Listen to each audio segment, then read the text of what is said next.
Okay, so here and there. So today we are going to start our second chapter, that is Pythagoras theorem. ठीक है, ये बहुत ही basic भी है और बहुत ही ज़्यादा इम्पॉर्टेंट भी है। ये चैप्टर बहुत ही छोटा है और इसमें सिर्फ 2 एक्सरसाइज है।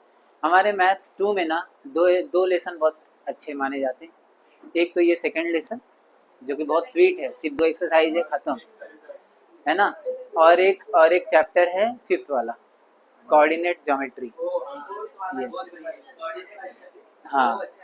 तो ये सेकंड और फिफ्थ, मतलब फर्स्ट वाला सेकंड और लास्ट वाला सेकंड, ये दो चैप्टर, ये हाँ लास्ट वाला third coordinate geometry, second chapter and fifth chapter, ये दोनों चैप्टर सिर्फ दो एक्सरसाइज के और बहुत अच्छे मजेदार।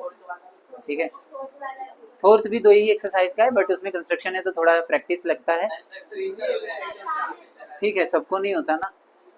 और इसमें से जो तुम्हारा एकदम खून पसीना एक कर देगा ना, वो है थर्ड चैप्टर, सर्कल। और मैथ्स 2 में सबसे ज़्यादा वेटेज अगर किसी चैप्टर का है तो वो है थर्ड चैप्टर। अगर आपने थर्ड चैप्टर नहीं किया तो आप ऐसा समझो मैथ्स 2 ही नहीं किया, क्योंकि मैथ्स 2 का असली फीलिंग ही थर्ड चैप्टर में आता है। थर्ड चैप्टर जब सिखाते तब ऐसा लगता है अच्छा मैथ्स 2 स्टार्ट हो गया है, इसे मैथ्स 2 बोलते हैं। फर्स्ट चैप्टर और सेकेंड चैप्टर में मैथ्स 2 क्या ही है, मैथ्स 2 कुछ नहीं है उसमें। ठीक है, तो मैथ्स 2 का असली लेवल दिखता है third chapter, that is circle, और तब समझेगा कि क्यों मैथ्स 2 हार्ड बोलते हैं। हाँ, उसके बाद से तो गिर ही जाएगा। कोऑर्डिनेट ज्योमेट्री है, ट्रिग्नोमेट्री है, मेंसुरेशन है, सब तो सिर्फ फॉर्मूला बेस पर है, कुछ ऐसा हार्ड ही नहीं। यानी थर्ड चैप्टर अगर जिसने झेल लिया एकदम प्रॉपर नोट्स बना के प्रैक्टिस करके, जिसने एक बार बैठा लिया मन में थर्ड चैप्टर वाला, उसको मैथ्स 2 हार्ड ही नहीं जाएगा। और सबसे ज़्यादा वेटेज भी है तो करना तो पड़ेगा ही। अगर जो लोग ऐसा बोलेंगे ना कि मैंने थर्ड चैप्टर को छोड़कर बाकी सब चैप्टर मुझे आता है, तो भी उसकी वाट लग सकती है मैथ्स 2 में, क्योंकि थर्ड चैप्टर का वेटेज बहुत ज़्यादा है, सबसे ज़्यादा वेटेज उसका है। ठीक, हाँ। तो क्या पता उसमें से छोटा छोटा वाला आ जाए, बड़ा वाला कुछ भी आ सकता है, क्योंकि मैथ्स 2 का जो PYQ देखेगा उसमें थर्ड चैप्टर से बहुत सारे क्वेश्चन आ सकते हैं। ठीक है, यस। तो चलो वो थर्ड का हम बाद में देखेंगे, बट आज हम लोग देखने वाले हैं पाइथागोरस थ्योरम। तो पाइथागोरस थ्योरम क्या होता है सबको मालूम ही है। First of all Pythagoras theorem का रिक्वायरमेंट क्या है, कौन सा ट्रायंगल में ये पॉसिबल होता है। राइट एंगल्ड ट्रायंगल अगर ना हो तो क्या हम ये थ्योरम लगा सकते हैं। तो इसका फर्स्ट एंड ओनली रिक्वायरमेंट है that the triangle in which we are applying Pythagoras theorem that needs to be right angled triangle। Right angle triangle जिसको नहीं मालूम, एक एंगल क्या होना चाहिए, 90 डिग्री। ठीक है, एक एंगल कितने का होना चाहिए, हाँ, बाकी दोनों कितना भी हो, एक एंगल 90 डिग्री का होना चाहिए। तो एक मैं राइट एंगल ट्रायंगल ले लेता हूँ, ये। ठीक है, नाम दे देते हैं हम लोग CID। ठीक है, अब ये राइट एंगल ट्रायंगल है, इसको दिखाने के लिए सिर्फ अकेला यही सिंबल काफी है ना। अगर ये सिंबल दिखा दिया मतलब ये राइट एंगल ट्रायंगल है। अब इस पर अगर हम बोलेंगे अप्लाई करो पाइथागोरस थ्योरम, तो हम लोग ये 8वीं में भी करते थे, 9वीं में भी करते थे। तो इन हम देखो ये लाइन लिखते थे, इन ट्रायंगल CID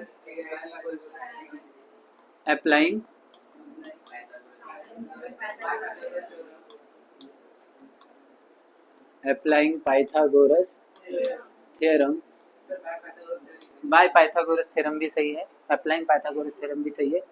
हम क्या बोलते थे इसमें ना, इक्वल टू करके 2 साइड होता था, एक ये वाला और ये वाला।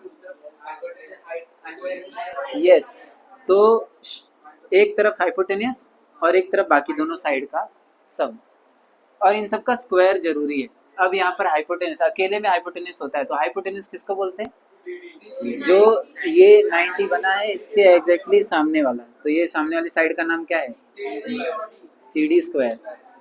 CD स्क्वायर एक तरफ हो जाएगा और बाकी इक्वल टू के उस साइड CI स्क्वायर। हाँ, हो गया, समझ में आ गया। CI स्क्वायर प्लस कोई डाउट है, ये तो हम ऑलरेडी पढ़े थे ना। किसी को ऐसा मेमोरी लॉस हो गया होगा थोड़ा, तो ये याद रखो, पाइथागोरस थ्योरम में यही है, बाकी कुछ है नहीं। ठीक है, हाँ, इसी को हम लोग देखो ABC करके अगर हम पढ़े इसको, तो मान लो इस साइड का नाम है A, इस साइड का नाम है B और इस साइड का नाम है C, तो इसको कैसे लिख सकते हैं फिर, C square equals to A square plus B square. ठीक है, ऐसा भी तो बोल सकते हो क्योंकि सी ए है तो सी स्क्वायर एक साइड और a square plus b square दूसरे साइड।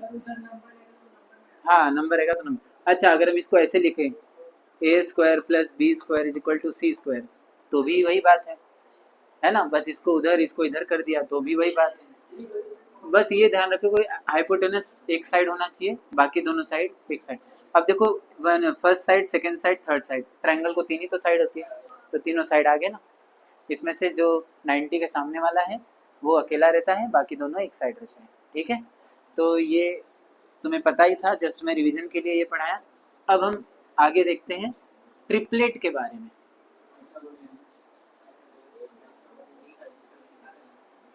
ठीक है, अगला जो टॉपिक है वो क्या है? पाइथागोरियन गोरियन है ट्रिपलेट।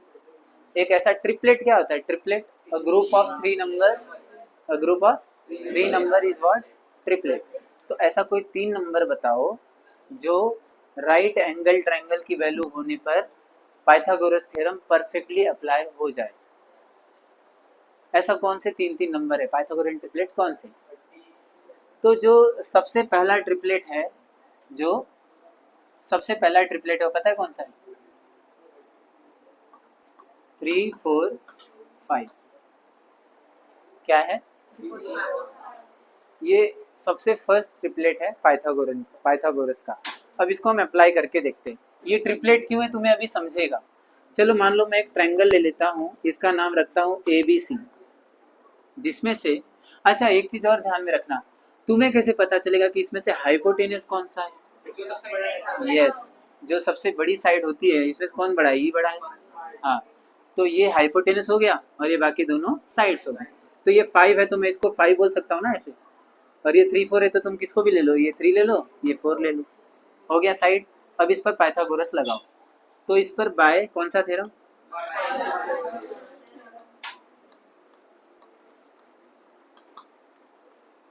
अब पाइथागोरस थ्योरम लगाएंगे तो क्या होगा बोलो? AC square equals to AB square plus BC square. Correct? Correct ना? कोई डाउट तो नहीं है? अब इसकी वैल्यू बताओ, AC की वैल्यू क्या है? 5 स्क्वायर, और AB की वैल्यू बताओ? 3 स्क्वायर, BC की वैल्यू 4 स्क्वायर। 5 का स्क्वायर 25, 3 का स्क्वायर 9, और अब 16 प्लस 9 देखा, सेम आया। यानी सेम नहीं आया मतलब ये ट्रिपलेट है ही नहीं, सीधी बात, नो बकवास। क्या बोला? अगर ये दोनों सेम नहीं आया इसका मतलब वो ट्रिपलेट है ही नहीं। तो ये मैं जो ये किया हूँ ये कुछ नहीं था, तुम्हारे फर्स्ट एक्सरसाइज का फर्स्ट क्वेश्चन था। एक बार जरा एक्सरसाइज पे आओ।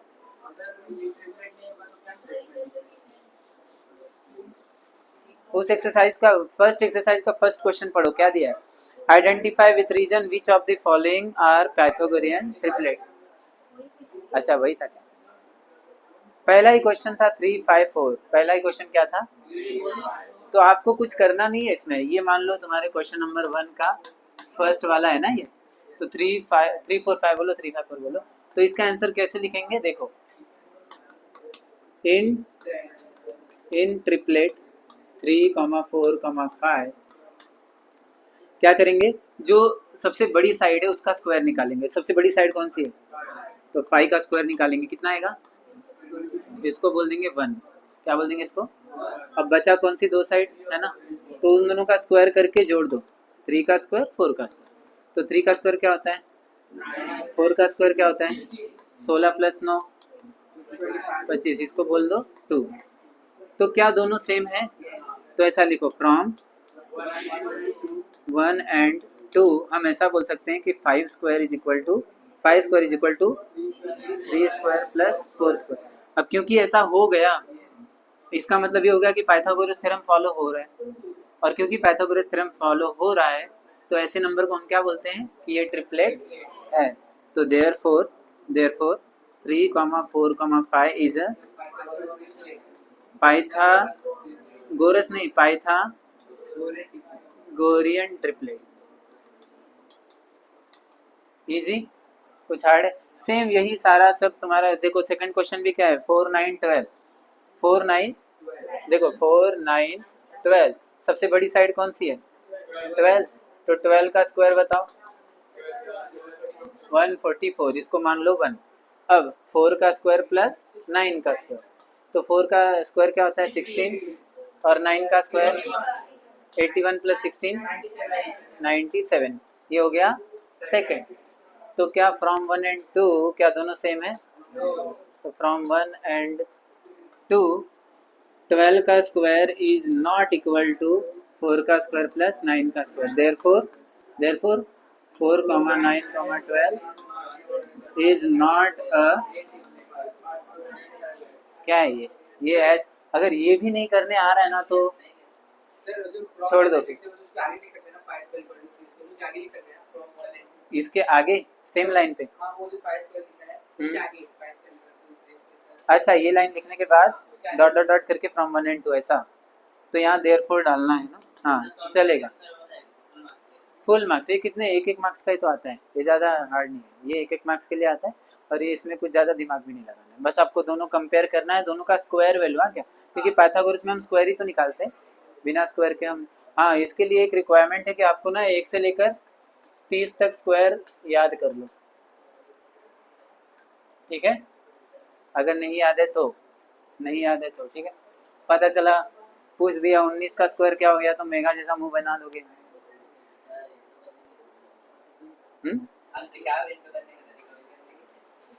ठीक है, तो ये कर लोगे क्वेश्चन नंबर 1 का 1। तो ये एक टॉपिक था, अब आते हैं अगले टॉपिक पे।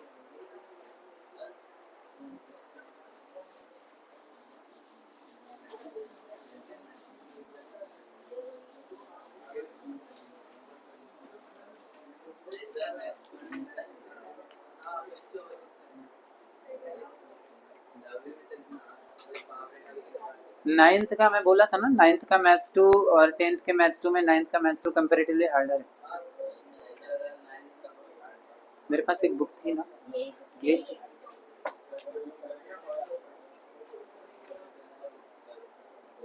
पाइथागोरन ट्रिपलेट मैंने समझा दिया। अब हम एक प्रॉपर्टी करने वाले हैं, ठीक है। दो प्रॉपर्टी है, एक पहली प्रॉपर्टी का नाम है 30, 60, 90 प्रॉपर्टी ऑफ अ ट्रायंगल। क्या होता है 30, 60, 90 का प्रॉपर्टी? ये हाँ? अरे क्या है 30 डिग्री, 60 डिग्री, 90 डिग्री का प्रॉपर्टी ऑफ अ ट्रायंगल। तो क्या है ये? अब देखो ये तीनों एंगल है, ट्रायंगल के कितने एंगल होते हैं? 3 एंगल होते हैं, तो तीनों एंगल उन्होंने दे के रखा। यानी ऐसा कोई ट्रायंगल मिल जाए जिसका तीनों एंगल 30, 60 और 90 हो। अब देखो ये 90 राइट एंगल ट्रायंगल तो है ही ना, क्योंकि एक 90 है। अगर बाकी दोनों 30 और 60 हो जाए तो क्या उसमें लॉ लगता है, कौन सी प्रॉपर्टी लगती है, वो एक पढ़ेंगे। और एक दूसरा प्रॉपर्टी है डेट इज 45, 45, 90। मतलब इसमें भी एक 90 तो रहेगा ही, लेकिन बाकी सब क्या हो जाएंगे 45, 45, और इसमें एक 60 और एक 30। अब क्या हमेशा यही दोनों रहते हैं क्या? नहीं, हो सकता है आपका एंगल ये 90 तो है, लेकिन ये हो सकता है 27 हो, और ये हो सकता है 63 हो। अच्छा एक प्रॉपर्टी मालूम है ना, एक ट्रायंगल का तीनों एंगल जोड़ के 180 होना चाहिए, वो एकदम यूनिवर्सल लॉ है। किसी भी ट्रायंगल का तीनों एंगल जोड़ के 180 होना ही चाहिए, नहीं तो वो ट्रायंगल ही नहीं बन पाएगा, है ना, एग्जिस्ट ही नहीं करेगा। तो देखो ये तो 90 हो गया, 180 बनना चाहिए, 180 में से 90 इसने ले लिया ना, तो 180 में से 90 हटा दो, यानी इन दोनों को जोड़ के कितना बनना चाहिए? 90 बनना चाहिए ना। तो देखो 45 प्लस 45 भी 90 है, 60 प्लस 30 भी 90 है। तो क्या जरूरी है सिर्फ यही दोनों रहेंगे जीवन में? ऐसा भी तो हो सकता है 63 और 27, इन दोनों को भी जोड़ो 90 ही आ रहा है ना। और कुछ भी ले लो, देखो ऐसा लो, और इसमें 44 और इसमें 36, 46 है ना, एक 44 ले लो और एक 46 ले लो। अभी भी ये दोनों 99, ये दोनों 90 और ये 91, 80। तो कहने का अर्थ क्या है, सारा राइट एंगल ट्रायंगल इसको नहीं फॉलो करेगा, क्योंकि हर एक ट्रायंगल में तुम्हें 30, 60 थोड़ी देखने को मिलने वाला है, और हर एक ट्रायंगल में 45, 45 थोड़ी देखने को। लेकिन जहां मिल जाएगा वहां छोड़ना भी मत, है ना। ये तभी अप्लाई करेंगे जब आपके ट्रायंगल में 30, 60 आएगा, या आपके ट्रायंगल में 45, 45। समझ में आई बात? हर ट्रायंगल में नहीं। चल, बाकी सबके लिए कोई लॉ नहीं है, वो सिंपल जो तरीका है वही। हाँ, चलो ठीक है। तो सबसे पहले मैं ना 30 60 90 का प्रॉपर्टी पढ़ा देता हूँ। तो मान लो एक ट्रायंगल लेता हूँ मैं, उन्होंने भी बुक में लिया है, आप लोग देख सकते हो। ट्रायंगल का नाम है LMN। बुक में देखो, बुक में पेज नंबर 31। एम का एंगल है 90 डिग्री, एल एंगल है 30 और एन एंगल है 60। एंटी, अच्छा, LMN ट्रायंगल है और ये सब हो गया, ठीक है। तो in triangle LMN, angle L कितना है 30, एंगल M कितना है 90, एंगल N कितना है 60 डिग्री। तो क्या ये ट्रायंगल 30 60 90 प्रॉपर्टी लगा सकते हैं ना इस पे? तो लगाना नहीं, अभी अभी हमें सीखना है कि वो एक्चुअली प्रॉपर्टी है क्या। तो हाँ, उन्होंने देखो प्रॉपर्टी दिया है, उसको तुम लोग मार्क भी करके रखे रहो। Side opposite to 30 degree angle that is MN is equal to what. देखो एक चीज, side opposite to 30 degree angle. अब मुझे बताओ 30 डिग्री एंगल दिख रहा है ये, इसके अपोजिट साइड मतलब कौन? ये अपोजिट मतलब सामने वाला, सामने वाला कौन सा साइड है? तो MN है, ठीक है। अब ये रहने दो, अभी आगे मैं बताऊंगा। और एक ये साइड हो गया, और दूसरी साइड क्या होगी? Side opposite to 60 degree angle. अब 60 डिग्री एंगल देखो, इसका अपोजिट साइड कौन है? LM, बराबर। अब इन्होंने क्या बोला इस प्रॉपर्टी की वजह से क्या सिद्ध हुआ कि जो 30 डिग्री के सामने वाला साइड होता है वो हमेशा हाइपोटेनस का हाफ होता है। वो हमेशा क्या होता है? हाइपोटेनस का। अब हाइपोटेनस कौन है? LN। तो LN का क्या हो जाएगा? हाफ। LN का क्या हो जाएगा? हाफ, हमेशा। ये कौन सा साइड होगा? ये। यानी अगर मान लो ये 12 है तो ये कितना होने वाला है? अगर ये 10 है तो ये कितना होने वाला है? ये कब होगा? जब ये 30 होगा और ये 60 होगा, हमेशा नहीं। वही तो मैं बताना चाह रहा हूँ, हर एंगल में नहीं होता। ये किस में होता है? 30 60 90 जब होता है तभी ऐसा होता है। क्योंकि ये देखो ना, ये 60 है और ये 30 है, तो ये आधा है ना कहीं ना कहीं। तो वही, ये जो हाइपोटेनस 10 है ना, तो इसका आधा इधर आ जाता है। अगर ये 10 है तो ये 5 हो जाता है, 12 है तो 6 हो जाता है, 20 है तो 10 हो जाता है, जो भी रहेगा उसका आधा। क्लियर? यानी अगर आपको क्वेश्चन में ये साइड दे के रखा है और ये एंगल दे के रखा है, तो आपका दिमाग में घंटी नहीं बजेगा कि अरे एंगल है 30 60 90 और ये दे के रखा है और ये पूछ रहा है, तो मैं कौन सा प्रॉपर्टी लगाऊंगा? 30 60 90 प्रॉपर्टी लगाऊंगा। और उस प्रॉपर्टी के हिसाब से मैं इस साइड को बोल सकता हूँ कि ये साइड जो है ये इसका हाफ होगा। ये बोलकर सिर्फ ऐसा ये नाम लिख दो, बाय 30 60 90 प्रॉपर्टी। तुम लोग वो फर्स्ट लेसन में लिखते थे ना, by applying basic property theorem, वैसे यहाँ पर भी डायरेक्ट लिख सकते हो, by 30 60 90 property of a triangle. ठीक है, तो ये तो 30 का हो गया, 30 के एंगल के सामने वाला। लेकिन जो 60 के एंगल के सामने वाला है वो 10 का कितना होता है? अगर ये 10 है तो ये कितना होगा? नहीं, वो उन्होंने दिया है √3/2 टाइम्स। कितना? √3/2 टाइम्स ऑफ LN। ठीक है, तो ये मान लो अगर मैंने कितना आंसर लिया, इधर कितना लिया था? LN हाइपोटेनस से जुड़ा हुआ है ना। अबे हाइपोटेनस का आधा होगा ना, और इधर भी हाइपोटेनस से ही होगा जो भी होगा। ये ना, ये वाली साइड इसी साइड से ही निकल सकती है और ये वाली साइड भी इसी साइड से ही निकल सकती है, लेकिन डिपेंड करेगा कि ये आधा हो रहा है तो इधर कितना होगा, वही बता रहा हूँ मैं। तो √3/2 टाइम्स ऑफ LN। अब LN कितना है मैंने लिया है? मान लो 10, तो यहाँ पर 10 डाल दो, तो √3/2 टाइम्स ऑफ 10, तो 2 5 जा 10, तो आंसर कितना आया? 5 तो ये वाली साइड, अगर ये 5 है, ये 10 है तो ये 5 होगा, और ये वही 5 का √3 होगा। बस इतना ध्यान में रखो, इजी। अब कुछ हार्ड है? अब मान लो यही 12 हो, तो ये कितना हो जाएगा? 6, और ये कितना हो जाएगा? 6√3। समझे? कुछ हार्ड है ही नहीं। कौन सी प्रॉपर्टी? सीधा 30 60 90 प्रॉपर्टी। ये तभी पॉसिबल है, ये जो मैंने अभी जो भी सिखाया ये तभी पॉसिबल है जब आपका एंगल 30 हो, 60 हो और 90 हो। और हाफ वाला कौन सा साइड होगा? जो साइड 30 के सामने है। और हाफ का √3 कौन सा साइड होगा? जो साइड 60 के सामने है। इजी, समझ में आया? यही है कौन सा प्रॉपर्टी? हाँ, तो ये लाइन है ना अपने बुक में ना, ये लाइन जो है कि मार्क करके रखे रहो, ये बहुत इंपॉर्टेंट लाइन है।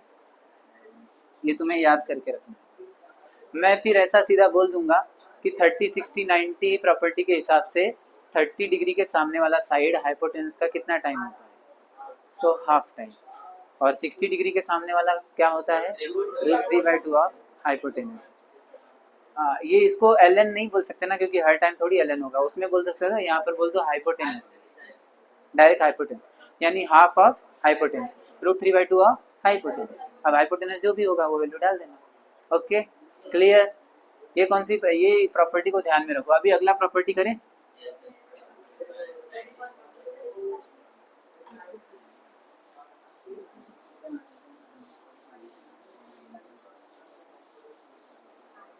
चलो नेक्स्ट प्रॉपर्टी है 45, 45, 90 प्रॉपर्टी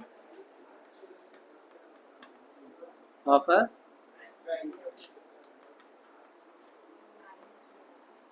अब एक ट्रायंगल ले लेता हूँ, तुम्हारे बुक में पीछे पलटो, पीछे नहीं, ये इसमें वापस से एक ट्रायंगल लिया है, that is X Z Z X Y. क्या है, जेड एक्स वाई। अब ये ट्रायंगल में भी x क्या है 90 डिग्री, z क्या है 45 और ये क्या है 45। ये तो बहुत सिंपल है, 30, 60 से ज़्यादा सिंपल ये वाला है। और हाँ, ये लाइन लिखना पड़ेगा, in triangle Z X Y angle z is 45, angle x is 90 और एंगल y इज 45। अब इसमें क्या होता है, इसमें क्या होता है, side opposite to side opposite to 45 degree is equal to. अब 45 डिग्री के सामने वाली साइड, तुम बोलोगे सर 45 कौन सा, दोनों तो 45 है। तो ये बात भी समझो, अगर ये 45 है और ये भी 45 है तो दोनों का साइड भी क्या होगा, सेम होगा। ये दोनों एंगल सेम है ना, तो ये दोनों का साइड भी सेम ही होगा। तो तुम किसी भी 45 को पकड़ लो, दोनों तो सेम ही आने वाला है। तो मैं ना ये एक्स वाई को ले लेता हूँ, दोनों को ले लो, एक्स वाई भी है is equal to X Y भी है और is equal to Z X भी है, दोनों है ना। और वो कितना होगा, अब कितना होगा उसमें बुक में क्या दिया है, 1/√2 ऑफ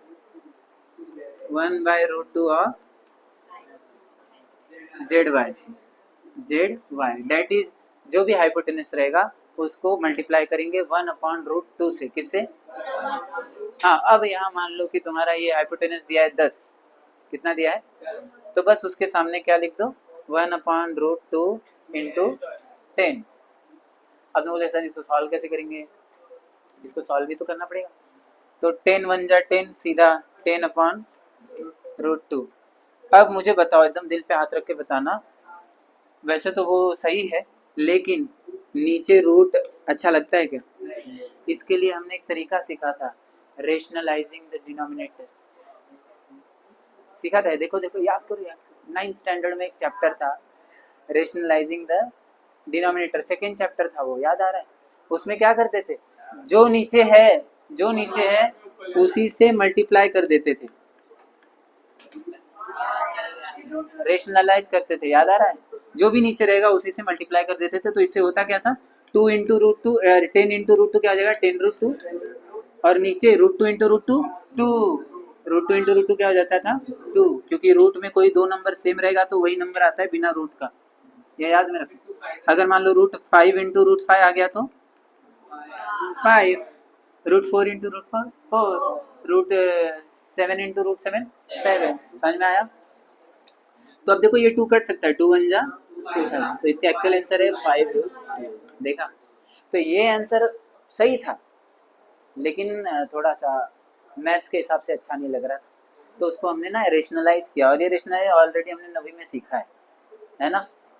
ये नहीं भी सीखा है तो मैंने अभी बता दिया। अब नीचे हमेशा √2 ही आने वाला है, क्योंकि फार्मूला में ही √2 है, √2 के अलावा कोई और नंबर आएगा, फार्मूला में ही √2 है तो √2 ही आएगा हमेशा। हाँ, अगर मान लो आपकी किस्मत इतनी अच्छी है कि आपका हाइपोटेनस ही 10√2 है, 10 नहीं है, क्या है 10√2, तो ऐसी कंडीशन में क्या होगा, यहाँ पर 10√2 लिखोगे और √2 ही सीधा कैंसिल हो जाएगा, डायरेक्ट 10 आ जाएगा, तो ये तो सबसे बेस्ट है।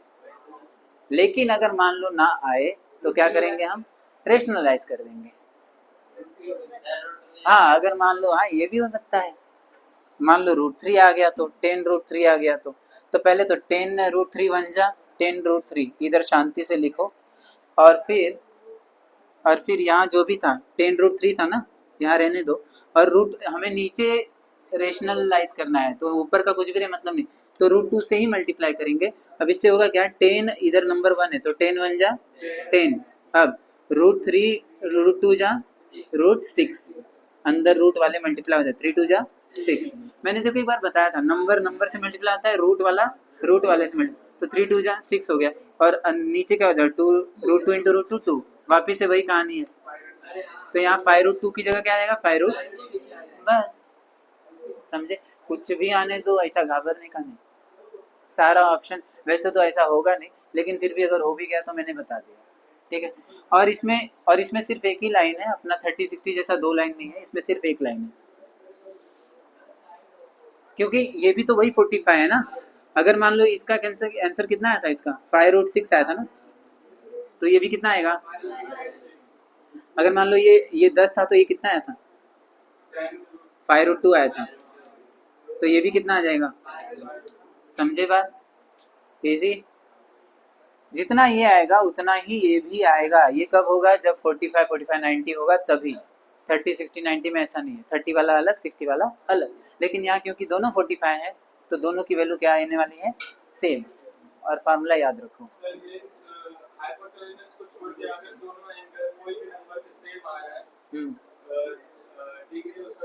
सेम में क्या आ सकता है, सेम में सिर्फ 45 तो आ सकता है, और कोई नंबर सेम आ सकता है। रोशन का ये डाउट है कि सर आपने ये सेम है। सर मान लो अगर सेम में 30 आ गया, ये 30 और ये 30 है, ये डाउट है ना, ये डाउट है ना। तो मुझे बताओ, ये 30 + 30 तो 60 हो गया ना, वो तो ट्रायंगल ही नहीं बन पाएगा। कहने का बात क्या है कि ये तुम्हारा ऑलरेडी 90 है, इन दोनों को जोड़ के 90 होना ही चाहिए। और इन दोनों को अगर 90 करना है और वो भी तुम्हें सेम करना है तो आधा आधा करना पड़ेगा। तो 90 का आधा कितना होता है, सिर्फ और सिर्फ 45 ही होता है। तो कोई दूसरा नंबर आ ही नहीं सकता सेम से। अगर ये सेम लाना है तो 45 45 ही है, 30 30 नहीं हो सकता, 60 60 नहीं हो सकता। ठीक है, क्लियर। चलो, तो ये कौन सी प्रॉपर्टी थी, बोलो एक बार।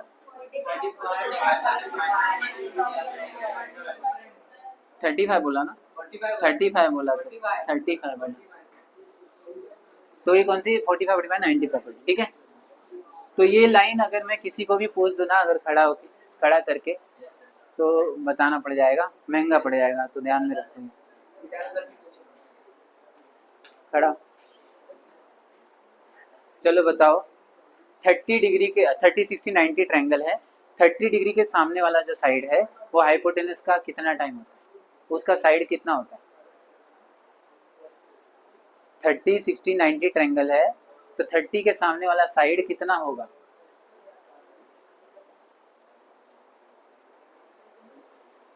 नहीं समझ रहा है। ये है 30, ये है 60 और ये 90, है ना। तो ये वाला जो साइड है 30 के सामने वाला, ये क्या होगा, कैसे निकालोगे इसको। हाँ, उसका आधा कर दोगे, वेरी गुड। और ये कैसे निकालोगे। हाँ, तो वही तो फॉर्मूला पूछ रहा हूँ। हाँ, √3/2 ऑफ हाइपोटेनस। वेरी गुड, बैठ जाओ, शर्म कर, खड़ा है तब।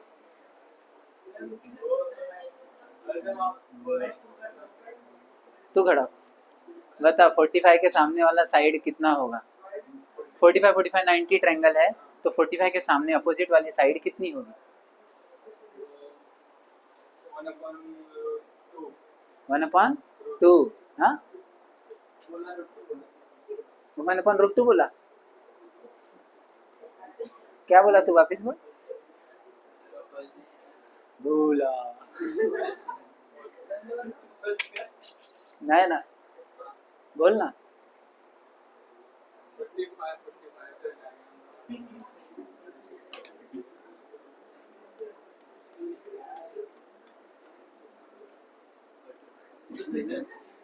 क्या होगा बोल। मतलब डायग्राम बनाना तो एक बहाना था, असली में आंसर उसे सुनाना था बस। नहीं नहीं, तू बैठ जा बैठ जा बैठ जा, तू खड़ा हो। बहुत आंसर बता रहा है ना, बता।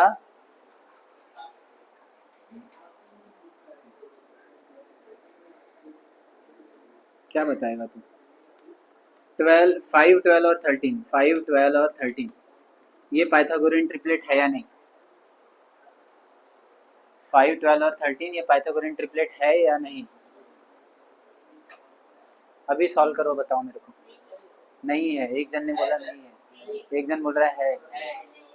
तुझे खुद पे कम विश्वास है कि सचिन के आंसर पे ज्यादा विश्वास है? नहीं है, राज ने बोला नहीं है। तो कितने लोग नहीं है बोल रहे हैं और कितने लोग हैं ऐसा बोल रहे हैं?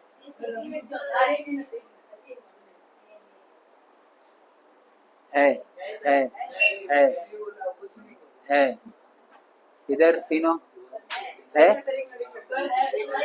है। तू बता है? ओके ठीक है, तुम लोग तीनों तीनों में से कुछ तो बताओ। ए सच में किया? अच्छा है।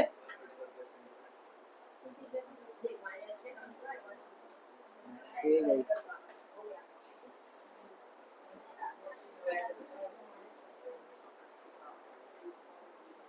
तो ये पाइथागोरियन ट्रिपलेट है, ठीक है।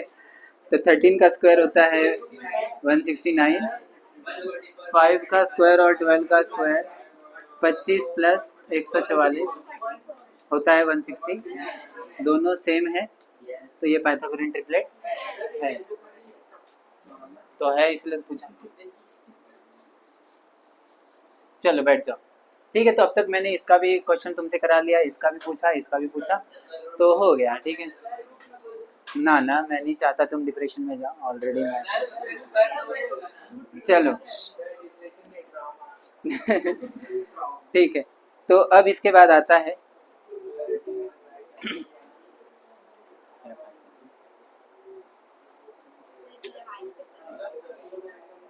हाँ? नहीं,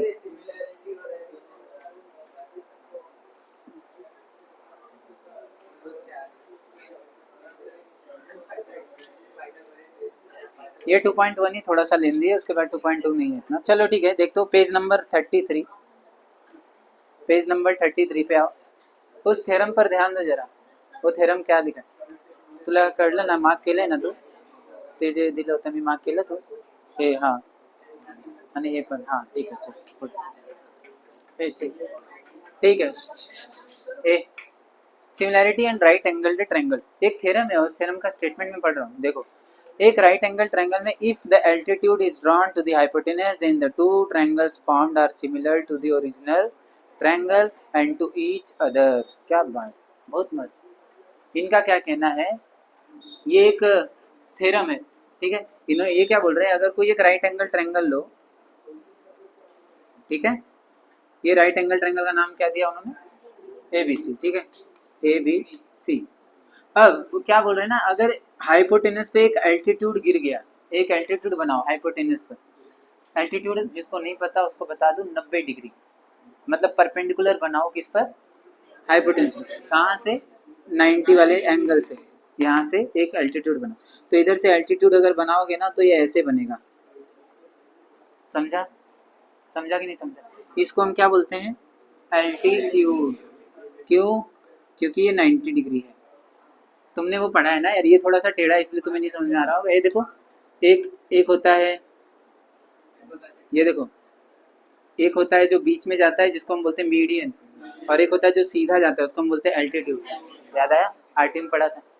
तो वही एल्टीट्यूड की बात करें। अब यहाँ से एल्टीट्यूड जाएगा, ये तुम्हारा फर्स्ट चैप्टर में देखो बेस और हाइट लेते थे, तो अगर ये बेस है तो इसका हाइट क्या हो जाएगा? यही ना होगा, तो उसी हाइट को हम बोलेंगे एल्टीट्यूड। क्या बोलेंगे?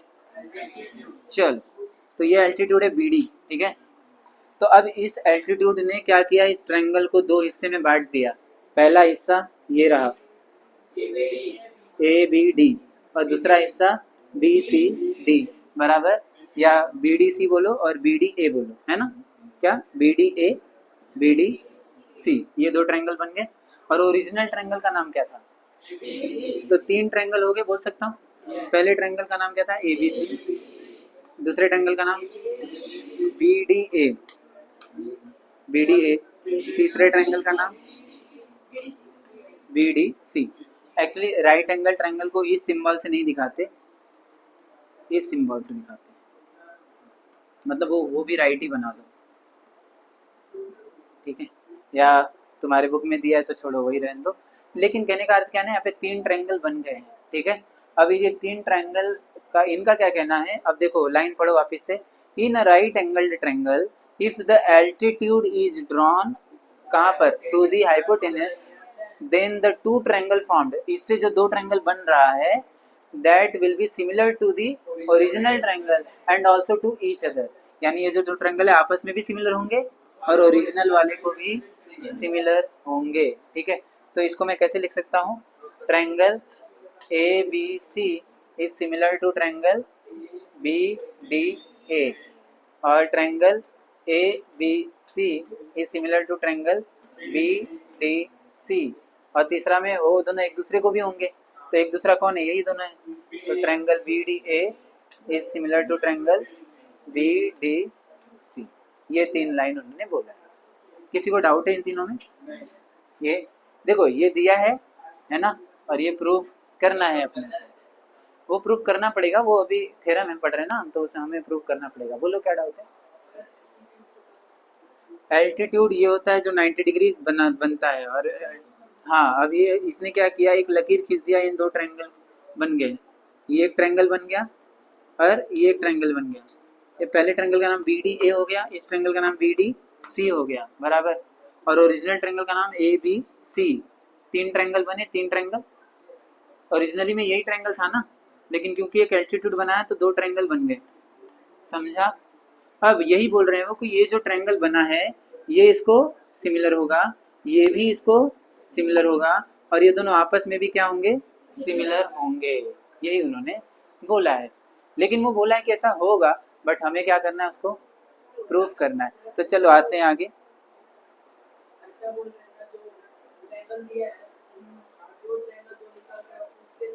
सिमिलर होगा, यस, ऐसा समझो। वही देखो ना, ओरिजिनल वाले से सिमिलर है जो पहला बना, पहला मतलब ये वाला, और उसी ओरिजिनल से वापस सिमिलर है दूसरा वाला, और वो दोनों आपस में भी क्या है? सिमिलर। अरे वो सिद्धेश सर ने तुमने रिफ्लेक्सिविटी पढ़ाया था, देखो अगर ये इससे सिमिलर है और ये भी इससे सिमिलर है, तो ये दोनों भी तो सिमिलर होंगे। तो वो तो जाहिर सी बात है, दोनों तो हो ही जाएंगे। बस हमें ये प्रूव करना है कि ये इससे है और ये इससे है, ठीक है। चलो देखते प्रूफ में आते। ट्रांजिविटी, रिफ्लेक्सिविटी, वो पूरा एक है, जो भी रहेगा मालूम नहीं। अब देखो, उन्होंने ये तीनों लाइन को कहाँ पे रखा है? टू प्रूफ में। अभी प्रूफ में आओ। In triangle A D B and A B C, क्या दिया उन्होंने? देखो कौन सा ट्रायंगल है?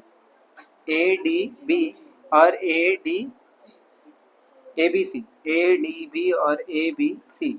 अब तुम्हें टेस्ट तो मालूम है ना, उस दिन देखो 4 टेस्ट कराया था पहले लेसन में। कौन से?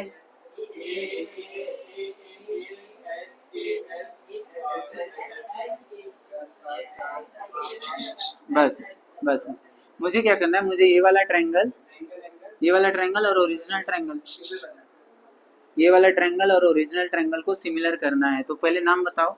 ट्रायंगल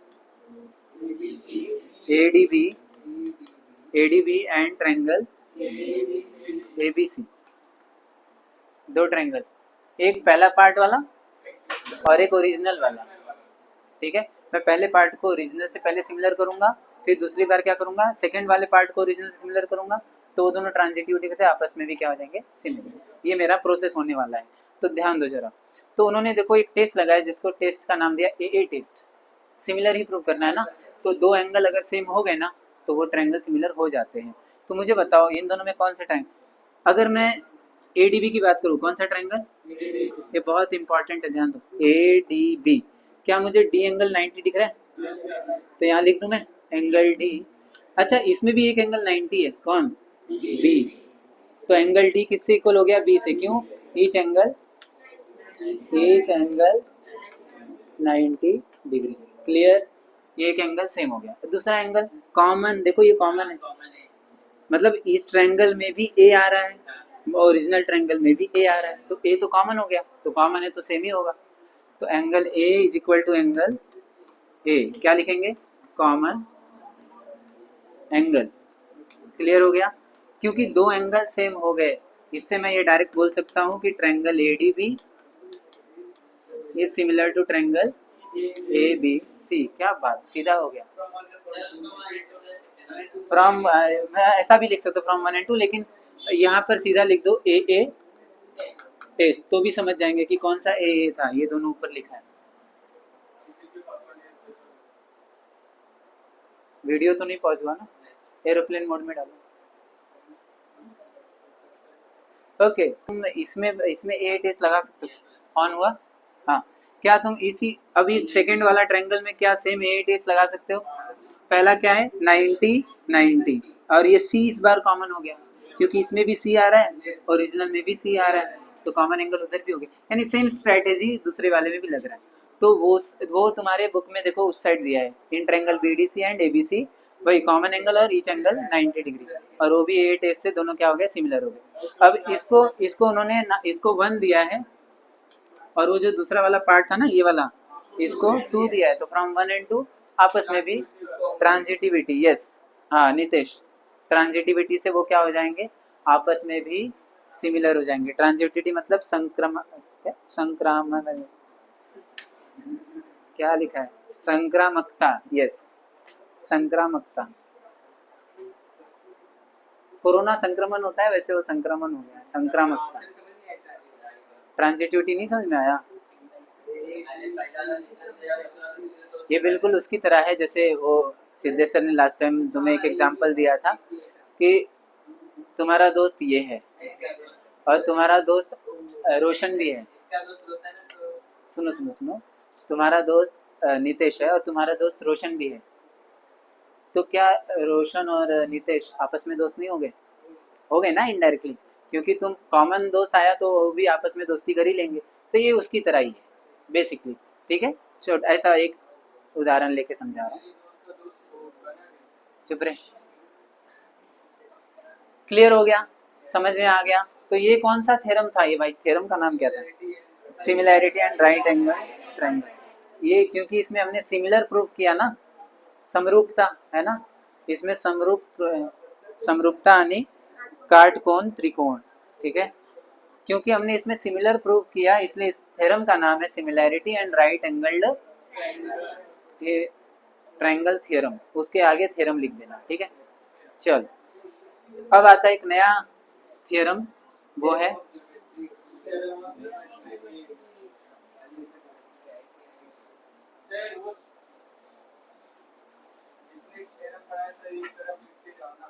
वो लिख ही रहा था मैं, लेकिन वो ज़्यादा हो गया। अब आता है अगला टॉपिक, डेट इज ज्योमेट्रिक। ये बहुत इंटरेस्टिंग और अच्छा है, इसके ऊपर क्वेश्चन भी मजेदार आते हैं। Geometric mean theorem. अब देखो इसका स्टेटमेंट पढ़ो, इन अ राइट एंगल्ड ट्रायंगल। देखो सभी स्टेटमेंट के पहले ही वो दे रहा है कि राइट एंगल ट्रायंगल के लिए, हर बार नहीं। तो in a right angled triangle the perpendicular segment to the hypotenuse from the opposite vertex is geometric mean of the segments into which the hypotenuse is divided. मर तो नहीं गए पढ़ के? अबे इजी था। ये देखो एक ट्रायंगल उन्होंने क्या नाम दिया? पी क्यू आर, और उन्होंने वापस एल्टीट्यूड लिया है। क्या लिया है? जिसका नाम लिखा है एस। क्लियर? वही सेम ऊपर वाला जो था वही है, लेकिन उसमें सिमिलरिटी प्रूव किया था, इसमें सिमिलरिटी नहीं प्रूव करेंगे। इसमें हम उसमें क्या देख रहे थे? वो दो ट्रायंगल में डिवाइड हुआ ऐसा देख रहे थे ना। इसमें हम क्या देखेंगे कि वो जो हाइपोटेनस साइड है, ये हाइपोटेनस दो साइड में डिवाइड हो गया है। इसमें साइड डिवाइड देखेंगे ना कि ट्रायंगल। तो कौन सा दो साइड में डिवाइड हुआ? एक आर एस, एक पी एस। आर एस और पी एस, इजी।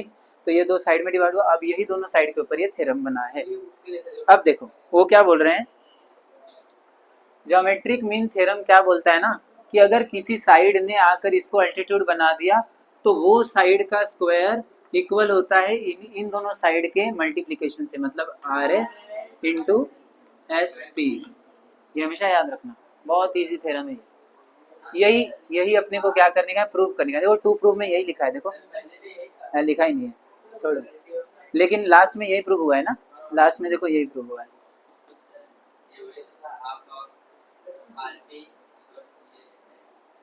कैसा? आरपी का हाफ कैसा है? मीडियन रहता तो हाफ होता है ना। देखो मैंने अभी एग्जांपल लिया था, मीडियन क्या होता है, मीडियन रहता, अरे मीडियन रहता तो हम बोलते कि हाँ हाफ हाफ है, ये इधर है ना, उसको मीडियन बोला जाता है। मीडियन नहीं है वो क्या है, 90 बना रहे, मतलब एल्टीट्यूड है, और एल्टीट्यूड हाफ हाफ नहीं होता। ये हाफ है क्या, ये तो सा और ये हाफ है, नहीं है ना, तो ये हाफ नहीं हो सकता। इसमें से हो सकता है एक छोटा हो और एक बड़ा हो, लेकिन जो भी हो उन दोनों को अगर हम मल्टीप्लाई करते हैं तो उतना ही आएगा जितना इसका स्क्वायर होगा। स्क्वायर पर ध्यान दो, बहुत लोग, हाँ बहुत लोग क्या करते हैं ना, सीधा एग्जाम में ना उनका अलग ही बुद्धि चलता है, Q S is equal to R S into S P, खत्म। यार मेरा वैल्यू सेम क्यों नहीं आ रहा है, सर ने येड़ा बनाया क्या, सर ने थ्योरम गलत सिखाया लगता है। अबे सोचो तुम लिखे ही गलत हो, स्क्वायर नहीं लिया तो कैसा चलेगा, सिर्फ दो के वजह से।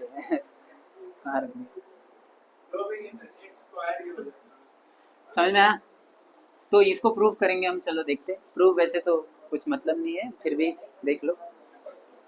हाँ अभी ऊपर हमने एक थ्योरम किया जिससे हमने सिमिलैरिटी पढ़ा था, तो उसी के हिसाब से हम ऐसा बोल सकते हैं कि ट्रायंगल क्यू एस आर और ट्रायंगल पी एस क्यू है ना, ये दोनों ट्रायंगल आपस में क्या थे, सिमिलर थे ना। तो ये दोनों ट्रायंगल को लिखो, क्या नाम है इसका, Q S, triangle Q S R is similar to triangle Q S P, बराबर।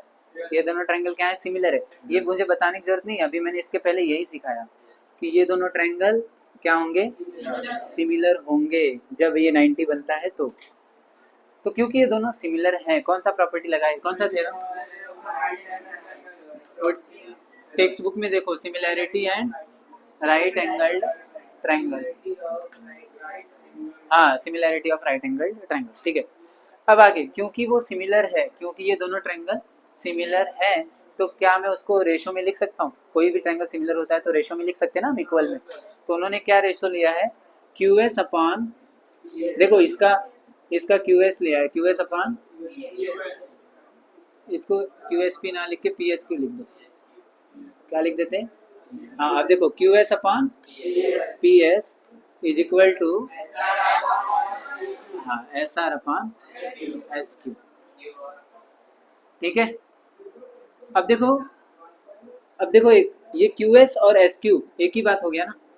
देखो क्यू एस क्या है, ये क्यू एस है, और एस क्यू क्या है, वही है, मतलब थोड़ा अदला बदली हो गया, इसको भी मैं क्यू एस ही लिख देता हूँ, ठीक है, सेम ही तो है ना। तो देखो अब इसको हम क्रॉस मल्टीप्लाई करेंगे तो ये क्यू एस वहाँ जाके क्या हो जाएगा, मल्टीप्लाई, और ये यहाँ पे आके क्या हो जाएगा, मल्टीप्लाई। तो Q S into Q S is equal to P S into S R, और यहाँ पर क्या होता है, Q S into Q S क्या होता है, Q S square equals to P S into S R, बस हो गया। यही तो, ये देखना उधर, यही प्रूफ करना था ना। हाँ वो एक स्टेप लेकर उन्होंने बदला है, ठीक है। तो टेक्स्ट बुक में देखो सेम यही है तरीका, वो सब जो मैंने था बताया। इसको कौन सा थ्योरम बोलते हैं, ज्योमेट्री। अभी एक क्या, ये अगले स्टेप में जाके बदल दो।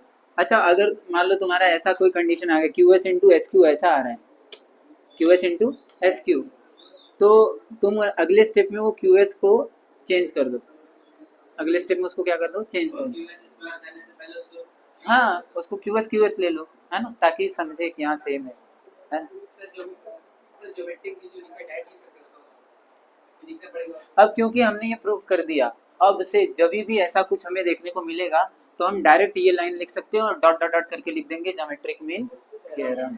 ये ना एक हम एक सेट बना के रखते हैं कि अगर कभी ये हुआ तो ये थ्योरम लिख देंगे। ये क्यों, हमारा समय बचाने के लिए, ताकि बार बार ये पूरा ना करना पड़े। बोलो जो similarity and right angle triangle है, हाँ उसको उसमें भी ऐसे ही क्वेश्चन आएंगे। उसका क्वेश्चन अभी मालूम है क्या, मेन ज्योमेट्रिक मीन थ्योरम ही था, लेकिन क्योंकि ज्योमेट्रिक मीन थ्योरम में सिमिलैरिटी लग रहा था ना, तो इसलिए सिमिलैरिटी पढ़ाया, वरना सिमिलैरिटी का कोई ज़्यादा रोल नहीं है। ये सबसे ज़्यादा रोल प्ले करता है। जो बोर्ड में क्वेश्चंस आते हैं वो इसके ऊपर आधारित ज़्यादा आते हैं। क्या करेंगे मालूम है? 2 मार्क्स का क्वेश्चन, ये देखो, ऐसा एक ट्रायंगल ले लिया, इसको एक एल्टीट्यूड बना दिया, इसका नाम दे दिया ABC और इसका नाम दे दिया P, और तुम्हें बोल रहा है कि ये है हमारा 5 और ये है हमारा, नहीं ये मान लो 6 है, ठीक है, और ये मान लो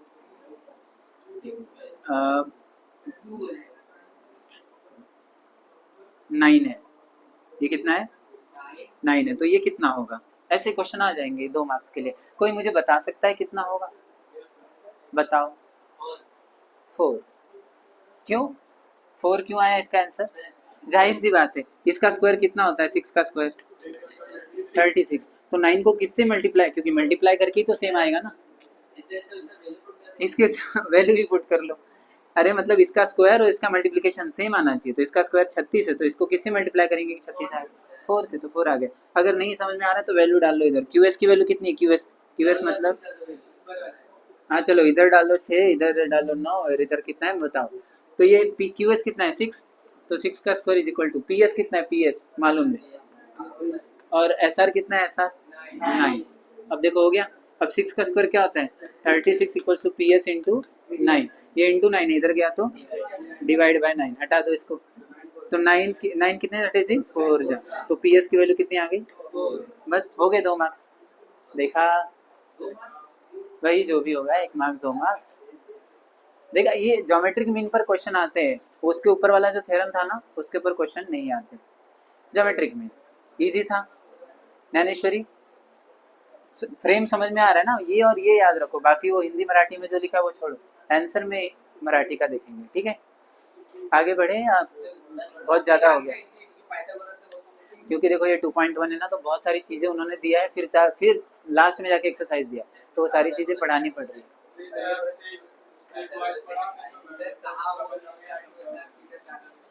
तो कैसा, अब तक इजी जा रहा है ना?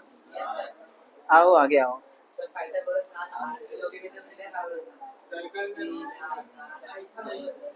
गाले, तो ये ज्योमेट्रिक मीन थ्योरम हो गया। अब लास्ट में आता है पाइथागोरस थ्योरम। ये अभी से पाइथागोरस थ्योरम दे रहे हैं, सोचो हमने स्टार्टिंग ही किया था इससे। पाइथागोरस थ्योरम ये लास्ट है, इसके बाद हम एक्सरसाइज कर सकते हैं, सॉल्व एग्जांपल घर पे कर लेना। चलो, अब पाइथागोरस थ्योरम मुझे बताने की भी जरूरत नहीं, तुम्हें भी मालूम है कि एक राइट एंगल ट्रायंगल होता है, उसमें जो थर्ड साइड होती है हाइपोटेनस, उसका स्क्वायर बाकी दोनों के स्क्वायर का समेशन होता है ना। तो उसको एक बार पढ़ लेते हैं। In a right angle triangle the square of the hypotenuse is equal to the sum of the squares of remaining two sides. यही तो होता है पाइथागोरस। नहीं समझा? समझ गया ना? तो ये वही बोल रहा है ना, मतलब एक ट्रायंगल है, क्या नाम लिया उन्होंने? ABCD, ABC। अब उन्होंने वही पाइथागोरस थ्योरम में क्या बोल रहे हैं कि the square of hypotenuse, hypotenuse कौन है यहाँ पे? AC। तो AC का स्क्वायर क्या बोल रहा है? The square of hypotenuse is equal to sum of किसका? स्क्वायर ऑफ किसका? Square of remaining two sides. तो रिमेनिंग टू साइड्स कौन सी? AB और, तो यहाँ AB लिख दो, यहाँ BC लिख दो, हो गया। यही है पाइथागोरस थ्योरम। बट इसको प्रूव करके दिखाओ, ये तो तुमने पढ़ा है ना, 8वीं में इसको पढ़ा था, प्रूव किया था क्या? 9वीं में पाइथागोरस थ्योरम ही तुम्हें प्रूव नहीं आ रहा है, बाकी दुनिया भर का फलाना ढिमकाना, वो ज्योमेट्रिक मीन थ्योरम प्रूव कर दिया, सिमिलैरिटी प्रूव कर दिया, बोला पाइथागोरस थ्योरम प्रूव करके दिखाओ, बोले आए ये तो सीखा ही नहीं था, ये तो सर ने याद करवाया था, तो ये कैसे आया? ये हम जो 8वीं से पढ़ रहे हैं एक्चुअली प्रूव कैसे होता है, तो वही जो हमारा ज्योमेट्रिक मीन थ्योरम है और सिमिलैरिटी, जो थ्योरम अभी हमने 2 थ्योरम किया ना, उसी 2 थ्योरम से मिलजुल कर एक थ्योरम बनता है जिसका नाम दिया, चैप्टर का ही नाम है पाइथागोरस थ्योरम। तो कैसे इन्होंने प्रूव किया वो देखो।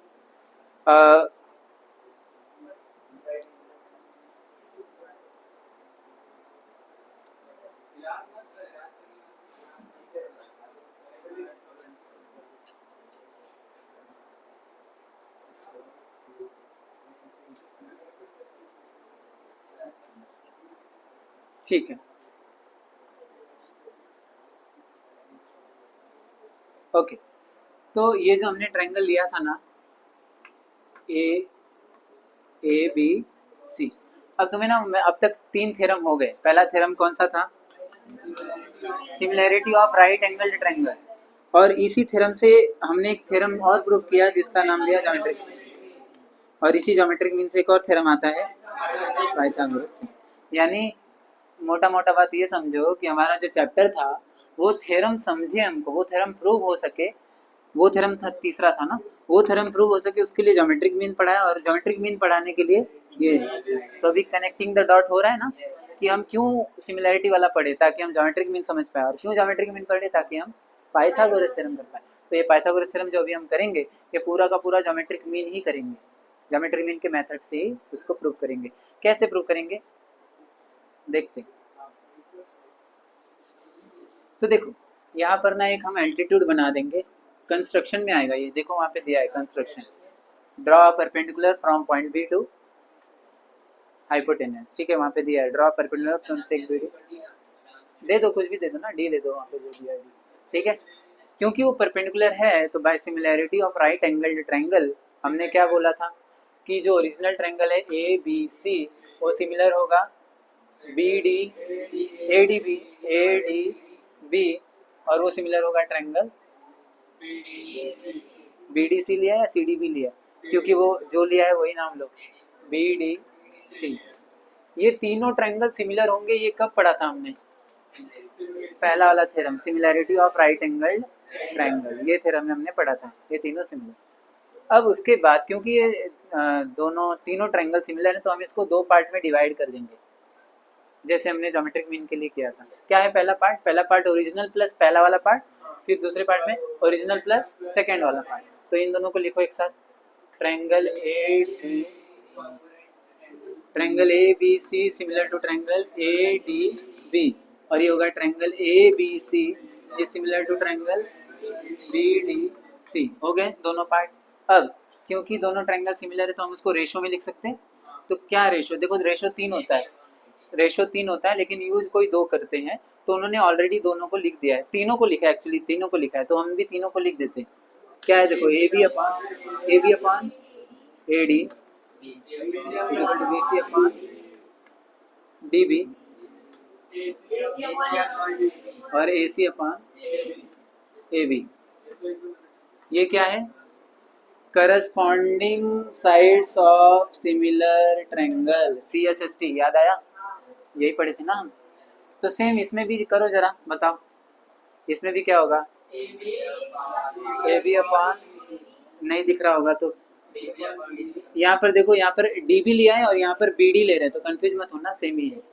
तो A B upon B D, देखो ये पहला 2 लिया तो इसका भी पहला 2 लिया, फिर इसका आखिरी का 2 लिया बी सी, तो यहाँ आखिरी का 2 है डी सी, और A C B C, A C upon corresponding sides of similar triangle. कोई दिक्कत? चलो, लेकिन हम तीनों साइड्स को यूज नहीं करने वाले, कोई भी 2 साइड को यूज करेंगे, और वही दोनों साइड यूज करेंगे जिसमें बी डी आता हो। क्या आता हो जिसमें?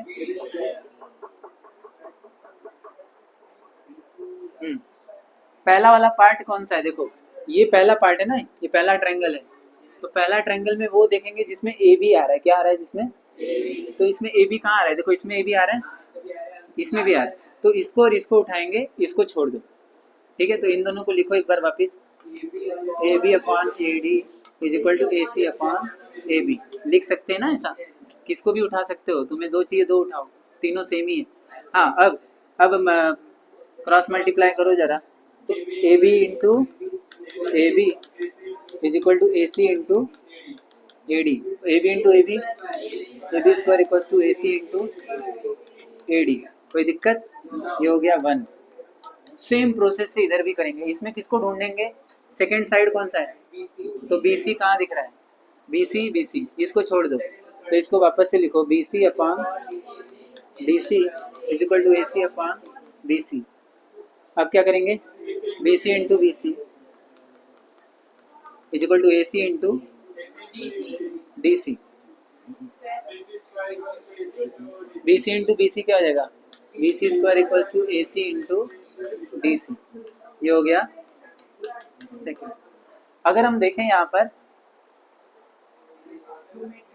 अगर हम इसको इसको यहाँ पे देखो, ए बी स्क्वायर कितना आया, ए सी इंटू ए डी, और बी सी स्क्वायर कितना आया, ए सी इंटू डी सी आया, यानी ये ए डी आ रहा है और ये डी सी आ रहा है। देखो ये पहला पार्ट आ रहा है और ये दूसरा पार्ट आ रहा है। अब इन दोनों को कनेक्ट करने के लिए हमें ज्योमेट्रिक मीन थ्योरम लगाना पड़ेगा। तो आगे देखो उन्होंने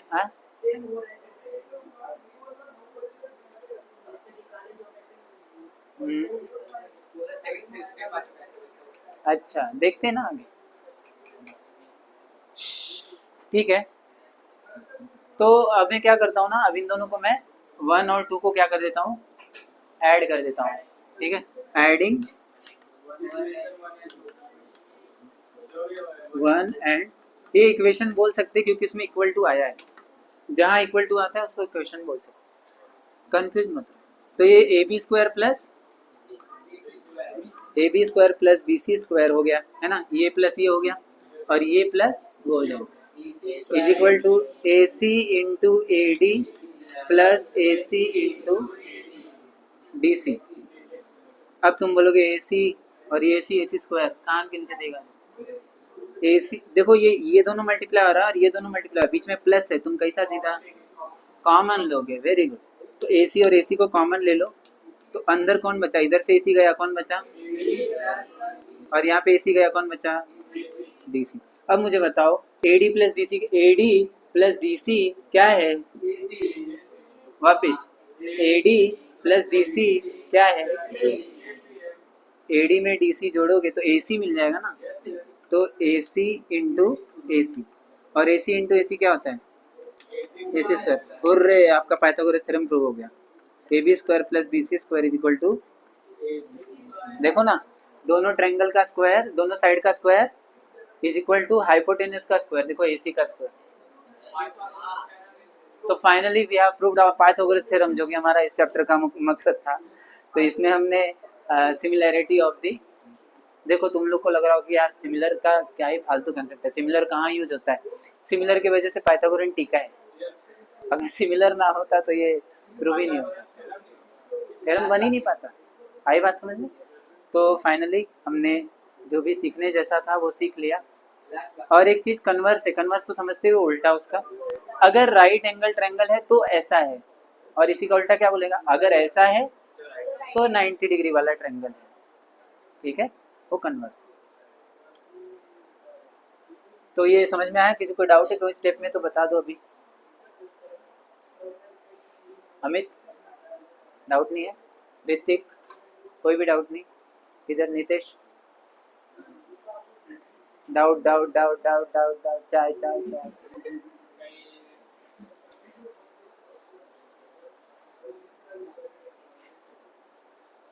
मैं तैयारी मैथ्स की कर रहा हूँ और तू तैयारी चाय बेचने की कर रहा है।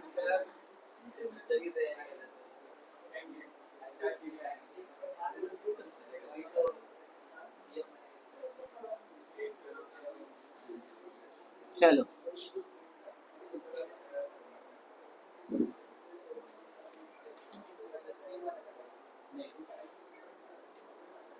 एग्जाम में कैसे करना है ना, देखो एग्जाम में थ्योरम का क्या यूज होता है, एग्जाम में आपको यही थ्योरम दे सकते हैं बीच बीच में बॉक्स डाल के, एक्टिविटी बहुत डेंजर आता है थ्योरम के ऊपर।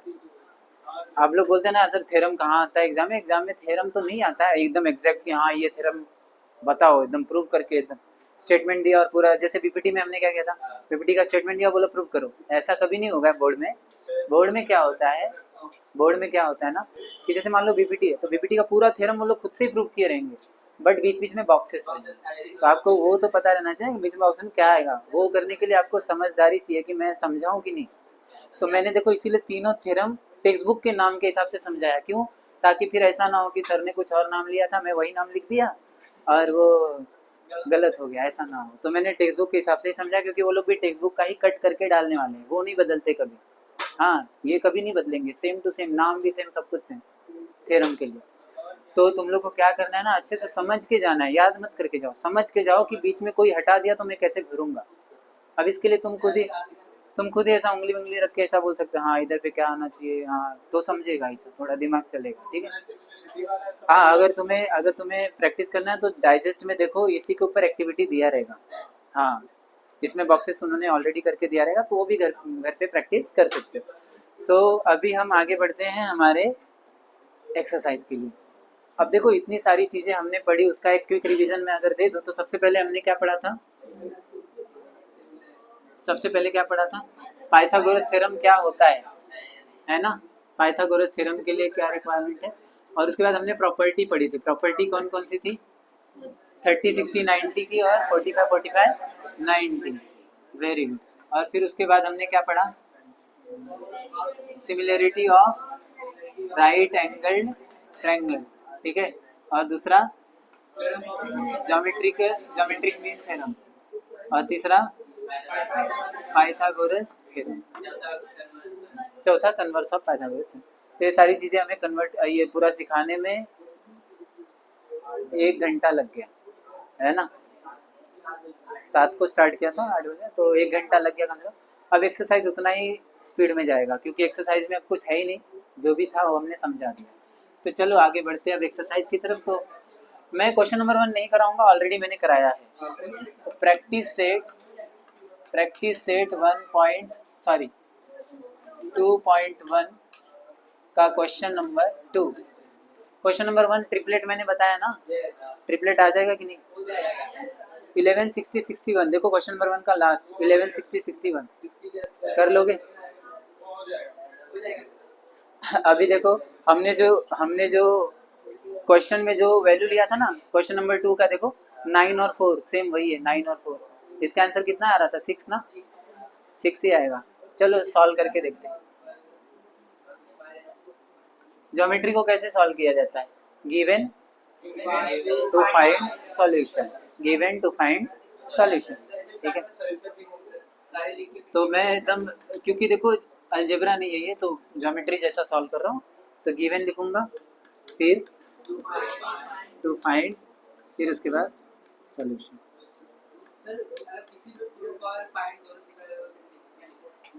प्रूव डेट, अगर प्रूव डेट है तो टू प्रूव, फाइंड है तो टू फाइंड, और अगर दोनों दिया है तो टू प्रूव करके प्रूव वाली लाइन और टू फाइंड करके फाइंड वाली लाइन, दोनों लिखो ना। हाँ, अगर तुम्हें लग रहा है कि उसको आंसर निकालने के लिए मुझे कंस्ट्रक्शन लगेगा, तो इसी के नीचे सॉल्यूशन के ऊपर कंस्ट्रक्शन। हाँ, जो भी तुम्हें कर, नहीं ऐसा नहीं, अगर नहीं है कंस्ट्रक्शन तो क्यों लिखने का कंस्ट्रक्शन? लेकिन कंस्ट्रक्शन आता कहाँ पे है? सॉल्यूशन के जस्ट पहले। कंस्ट्रक्शन को पता चला, गिवन के बाद ही कंस्ट्रक्शन डाल दिया, पता ही नहीं क्या निकालना है क्या नहीं निकालना, कंस्ट्रक्शन पहला डाल दिया। ये मत करो, सॉल्यूशन के पहले आना चाहिए, टू फाइंड उसके ऊपर, ठीक है। चलो, तो इसमें गिवन क्या है, डायग्राम में इधर बना देता हूँ, क्या है? MNP। कोई खड़ा होके बोल सकता है क्या? आंसर क्वेश्चन नहीं, एक भी खड़ा नहीं हुआ।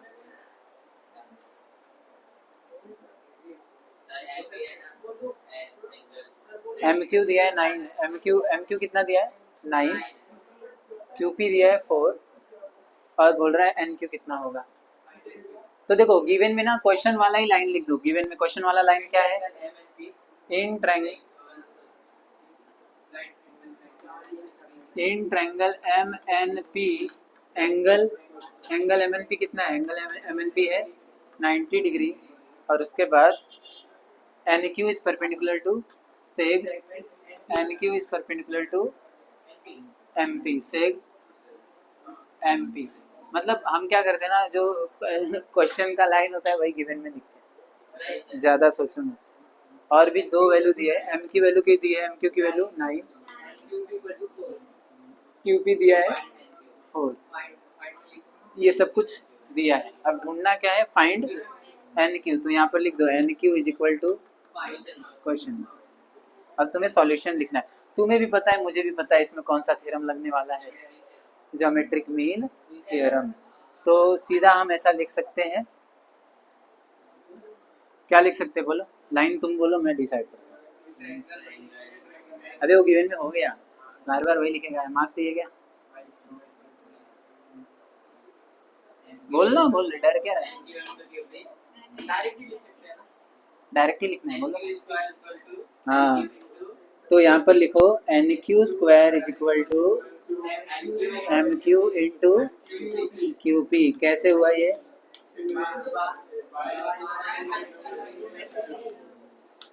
तुम लोग इतना डर क्यों गए भाई? क्या लिखना है? मतलब जैसे मैंने बहुत बड़ा क्वेश्चन पूछ दिया। जो पढ़ा अभी क्या है तुमने, इसीलिए तो वो ये तुम डायरेक्ट अप्लाई कर सको, इसीलिए तो थ्योरम पढ़ा ना। प्रूव करने जाओगे थ्योरम को? जब दिख रहा है कि एल्टीट्यूड बना है, ज्योमेट्रिक मीन थ्योरम कब अप्लाई होता है? जब एल्टीट्यूड बनता है। तो जब बन गया है तो डायरेक्ट अप्लाई करो। चलो ठीक है। अभी इसमें से सारी वैल्यू तुम्हें पता है, एक को छोड़ के। एन क्यू दिया है? नहीं दिया है। तो यहाँ पर लिखो एन किसका रहने दो। एम क्यू कितना है? 9। और ये कितना है? तो 9 4 जा 36। तो इसका आंसर कितना आ गया? कितना आंसर आ गया? 36 का एनक्यू का एनक्यू का स्क्वायर 36 है। एनक्यू की वैल्यू, एनक्यू की वैल्यू चाहिए, तो ये स्क्वायर उधर जाके। हाँ, अभी मैथ्स 1 की तरह प्लस माइनस वो मत करने लग जाना। वो क्वाड्रेटिक इक्वेशन में था, इसमें नहीं। पता था रूट लगा नहीं, प्लस माइनस पहला। तो एनक्यू की वैल्यू आ गई 6। यूनिट तो दिया नहीं, तुम लोग यूनिट लिख लो। हाँ, एक बात याद रखना, अगर यूनिट नहीं दिया रहता तो आपको यूनिट लिखना ही पड़ेगा। अगर यहाँ सेंटीमीटर तो सेंटीमीटर लिखो, लेकिन कुछ भी नहीं है तो यूनिट्स कम से कम लिखो, है ना। अगर ऐसा नहीं होना चाहिए अरे क्वेश्चन में सर दिया नहीं तो मैं कैसा लिखूं, कुछ नहीं दिया तो यूनिट्स तो लिखो, वरना मार्क्स कटता है क्या। तो ये हो गया अपना सॉल्व। ये कितने मार्क्स का है? 2 मार्क्स का। इसमें स्टेटमेंट की जरूरत नहीं है। चलो आगे बढ़े। लिख लो यार, यहाँ देयरफॉर लगा दो और क्या। इजी। शिव शांत, शांत क्यों है? समझ में आ रहा है ना? कोई दिक्कत? चलो नेक्स्ट क्वेश्चन पे आते। तो नहीं करूँ क्या? ना करो, ना करो, ना करो सर, ना करो।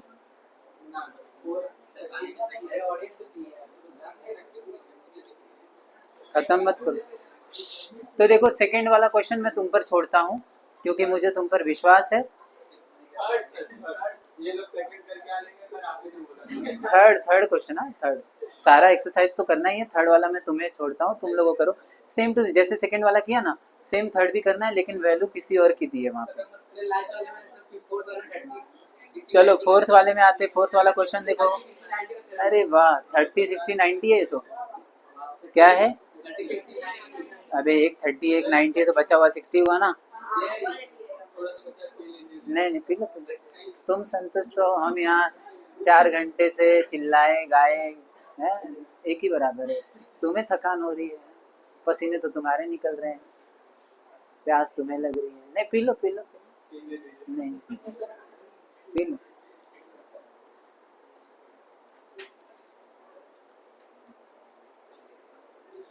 फाइंड आरपी एंड पीएस दिया है, क्वेश्चन नंबर 4। डायग्राम तो पहला बनाना है, राइट साइड में तुम लोग कहीं भी बना देते हो। क्या देते? पी एस आर, ये 90 हो गया, ये 6 हो गया, ये और ये 30 डिग्री हो गया। अब ये 90 हो गया ना, ये 30 हो गया, तो बचा हुआ कितना हो गया? 60। ये तुमको मालूम, मुझको मालूम, एक चेक करने वाले को नहीं मालूम। उसको नहीं उसको सॉल्व करना पड़ेगा कि वो 60 है। 180 लगा के, और अगर डायरेक्ट भी लगा दो तो कोई ऐसा पाप नहीं कर दिया है, डायरेक्ट भी कर सकते हो, लेकिन कोई एक चांस नहीं देना है मार्क्स कटने का। तो शुरुआत से शुरू करते। हमें सिर्फ पहला गिवन देखो, गिवन में लिखो। आप देखो ये इतने चालाक है ना कि इस बार इन्होंने क्वेश्चन में लिखा ही नहीं तो बच्चे लोग को मालूम है क्वेश्चन वाला ही छाप देता है। उन्होंने सीधा बोल दिया सी फिगर 2.19। अब देख के तेरे को क्या समझता है समझ, उन्होंने खुद से कुछ दिया ही नहीं। इससे इसका मतलब क्या हुआ कि गिवन मुझे खुद से देख के लिखना पड़ेगा। तो कौन सा ट्रायंगल है भैया? In triangle P S R, angle P S R कितना है? 90 डिग्री। और एंगल पी कितना है? एंगल पी मतलब कौन सा पी है? वो एस पी आर ना। एस पी आर कितना है? 30 डिग्री। और वो दिया नहीं तो मैं लिखूंगा भी नहीं। हाँ। और ये एस आर दिया है, S R is equal to 6। Clear? जो दिया था लिख दिया। अब टू फाइंड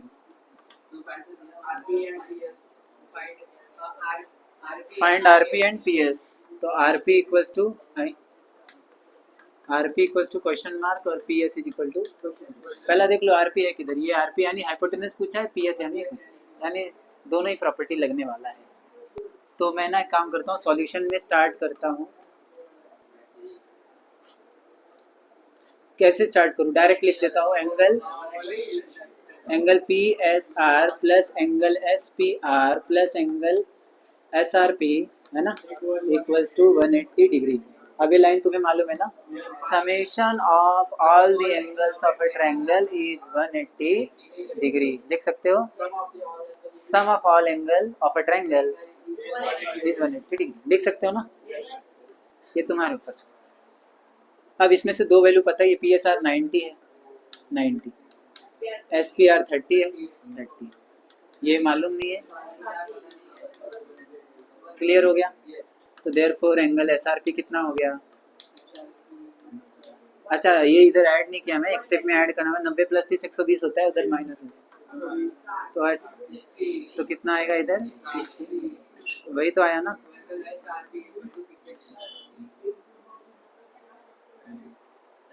थोड़ा 10 मिनट। तो एस आर पी कितना आया? 60 डिग्री। एस आर पी मतलब आर वाला है ना। तो यहाँ मत लिखो, यहाँ मिल गया, इसको 1 मार्क कर लो। So therefore by applying 30, 60, 90 property of a triangle, अब ये नहीं बोलना साइड अपोजिट टू 30 डिग्री, वो समझाने के लिए था। यहाँ पर डायरेक्ट लिखो, 30 के सामने क्या है? S are. तो लिखो direct, S R is half of प्यार। ठीक है। और दूसरा क्या लिखेंगे? 60 के सामने वाला कौन है? P S. तो पी एस इज √3/2 ऑफ प्यार। ये अगर किसी ने मुझसे पूछा सर ये आपने कैसा लिखा, ये पूछ सकते हो मुझसे, इतनी हिम्मत है? ये कैसे लिखा सर आपने? कौन सा कानून आपको इजाजत दिया ये लिखने की? तो ये कौन सा कानून है? ऊपर लिखा है बाय 30, 60। या फिर तुम्हें अगर अच्छा लगेगा तो ये दोनों को लिख कर फिर डॉट डॉट डॉट करके लिख लो। लेकिन ये दो है, दोनों के लिए कहाँ डॉट करोगे? तो इससे अच्छा ऊपर ही लिख दो डायरेक्ट, नीचे ऐसा लाइन बना के इसको उधर सॉल्व, इसको इधर सॉल्व, दोनों अपना अपना सॉल्व हो जाएंगे। चलो, तो एस आर का एस आर दिया है अपने को 6 equals to half of P R. P R मालूम है? पी आर तो आर पी लिया है बे, इसको ही पता। क्वेश्चन में आर पी है शेट।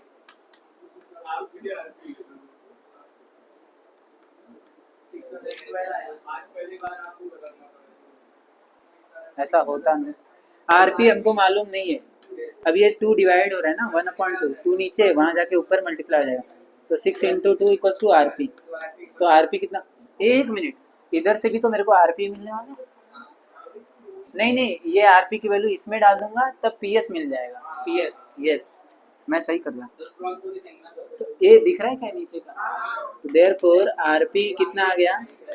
12 यूनिट। आरपी कितना आ गया? 12। अब वही आरपी की वैल्यू कहाँ डाल देंगे? यहाँ पे। तो पीएस, ये इसको ना, इसको ये भैया छोड़े फालतू, इधर 1 डालो। ठीक है, एक क्या यूज है क्या उसका? ये 1 डाल दिया मैंने, ठीक है। अब यहाँ पे लिखूंगा √3/2 इंटू आरपी की वैल्यू है 12 फ्रॉम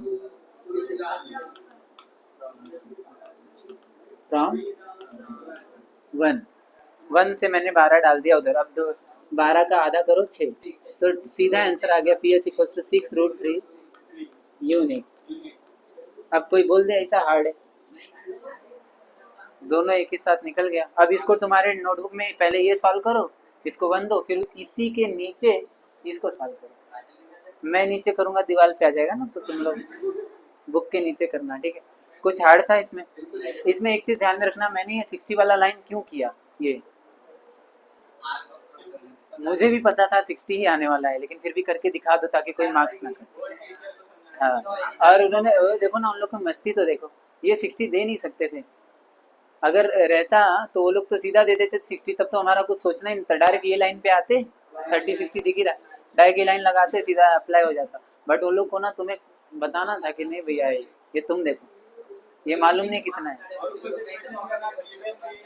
ना गिवन देना कुछ। हाँ तो ये वही तो बात है, इसलिए मैं बोल रहा हूँ मौका मत दो, तुम्हें पूरा डिटेल में जितना आ सकता है उतना लिख लो। मैथ्स तुम्हें जितना डिटेलिंग देना है देते जाओ, कोई दिक्कत नहीं।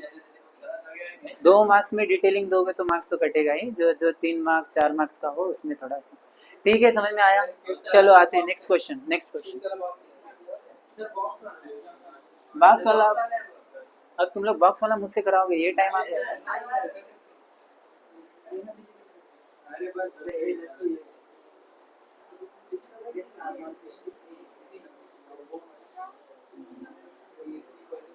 ए मैं गूंगा तो नहीं हो गया? अच्छा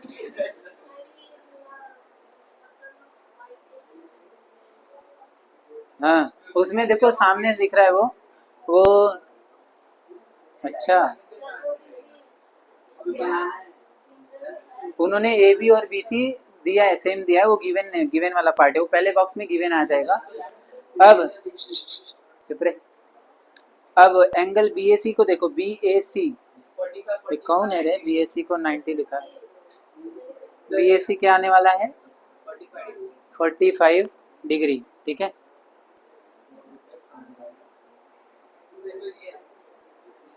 अब ये प्रॉपर्टी है हाँ, कि एक चीज याद रखो, जब किसी 90 डिग्री के ट्रायंगल में अगर कभी भी दोनों साइड सेम हो जाए तो ये हमेशा 45 ही होगा, कोई और तरीका ही नहीं है।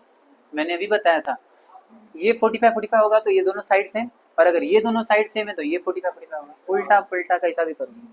ये बात समझ में रखो, ये अगर दोनों 45 हुआ तो ये दोनों साइड भी सेम होगा, और अगर ये दोनों साइड सेम हो गया तो ये दोनों 45 हो जाएगा। तो दोनों तरीके से हमें 45 मिल ही रहा है। तो 45 क्योंकि मिल गया, तो अब हम 45 90 प्रॉपर्टी लगाएंगे, तो हाइपोटेनस का कितना हो जाएगा 1/√2, 1/√2। तो थर्ड वाले बॉक्स में आ जाएगा 1/√2 ऑफ ए सी। अब ए सी की वैल्यू उन्होंने दी है √8, तो मुझे बताओ 1/√2 इंटू √8, ये हाँ वेरी गुड, वाह तेज हो गया तू, तेज हो गया, क्या बात।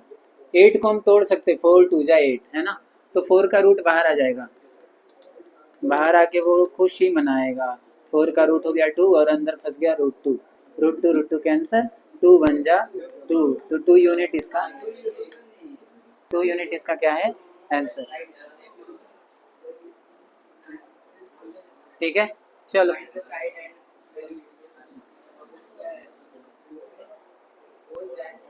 अब आते क्वेश्चन नंबर 6 पे। क्वेश्चन नंबर 6, हाँ क्वेश्चन नंबर 6 देखो, डेंजर डेंजर, डायग्राम भी नहीं दिया, गिवन में भी एक लाइन दिया है बस।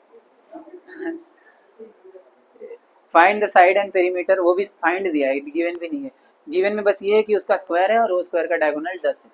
तो हम चलो बस क्वेश्चन नंबर 6 देखते हैं, हम पहले सॉल्व कर लेंगे फिर तुम डिसाइड कर लेना कितने मार्क्स करने। तो गिवन है, टू फाइंड है, और सॉल्यूशन है। तो गिवन में क्या दिया है, फाइंड, एक स्क्वायर ले लेते हैं, एक स्क्वायर ले लेते हैं, इसका नाम ले देते हैं ए बी सी डी, और ये है डायगोनल, डायगोनल ए सी, ठीक है।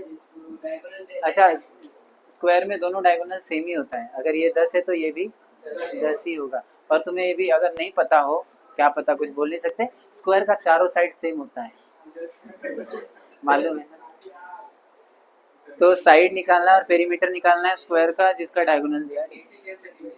तो quadrilateral A B C D is a square, है ना, और diagonal, diagonal is equal to A C is equal to कितना दिया है 10 सेंटीमीटर। अब तुम्हें ये डायगोनल दिया है 10, तो ये क्या 90, हर एक एंगल 90 होता है, पता है ना? इसकी जरूरत ही नहीं है हमें। इस ट्रायंगल, ये वाले ट्रायंगल को पकड़ लो, पकड़ लिया। पिज्जा का स्लाइस नहीं है, कान पीन से बजाऊंगा, सीधा ध्यान दो। इधर छोटा सा ट्रायंगल दिख रहा है ना, उसी ट्रायंगल में हमें खेलना है। अब क्योंकि ये ट्रायंगल में ये दोनों अभी स्क्वायर है, तो चारों साइड क्या होता है? अब वो चारों गया नहीं, अपने को दो से मतलब, क्योंकि ये दोनों साइड सेम है। तो ये ऊपर वाला जो क्वेश्चन था एक्टिविटी में, क्वेश्चन था दो साइड सेम हो गया, मतलब ये कितना हो गया भैया? 45 45। तो 45 हो गया, तो कौन सा प्रॉपर्टी लगाओगे? 90। और उसमें तुम्हें हाइपोटेनस दिया है ना, तो क्या तुम ये और ये नहीं निकाल सकते? बोलो, नहीं निकाल सकते? तो आंसर आएगा 1.√2 ऑफ 10। ये तो मैंने सॉल्व करके ही दिखाया है। 10 1 जा 10, 10√2, और इसको 2 से मल्टीप्लाई करेंगे √2 से, तो 10√2 अपॉन 2, तो 2 5 जा, तो आंसर आएगा 5√2। ये हो गया साइड, क्या हो गया ये? तो ये भी 5√2 है, और ये भी 5√2 है, तो ये भी 5√2 होगा, ये भी 5√2 होगा। तो ये साइड तो निकल गया। पेरीमीटर क्या होता है? पेरीमीटर मतलब 4 इंटू साइड, 4 इंटू, और साइड तुम्हें मिल गया है ये, तो इसी को 4 से मल्टीप्लाई कर दो 5√2 से, तो 4 5 जा 20√2 यूनिट्स। तो तुम्हें साइड्स मिल गया 5√2 और पेरीमीटर मिल गया 20√2। सॉल्व हो गया। लेकिन मैं इसको स्टेप बाय स्टेप कैसे करेंगे भैया, वही तो दिक्कत है।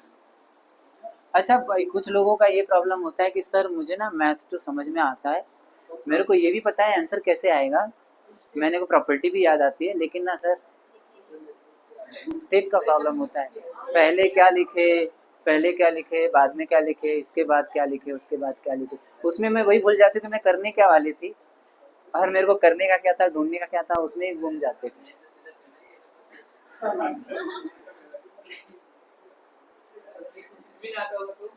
हाँ, कौन है? सेवेज रिप्लाई दिया। फाइंड क्या करना है हमें? Side equals to question mark,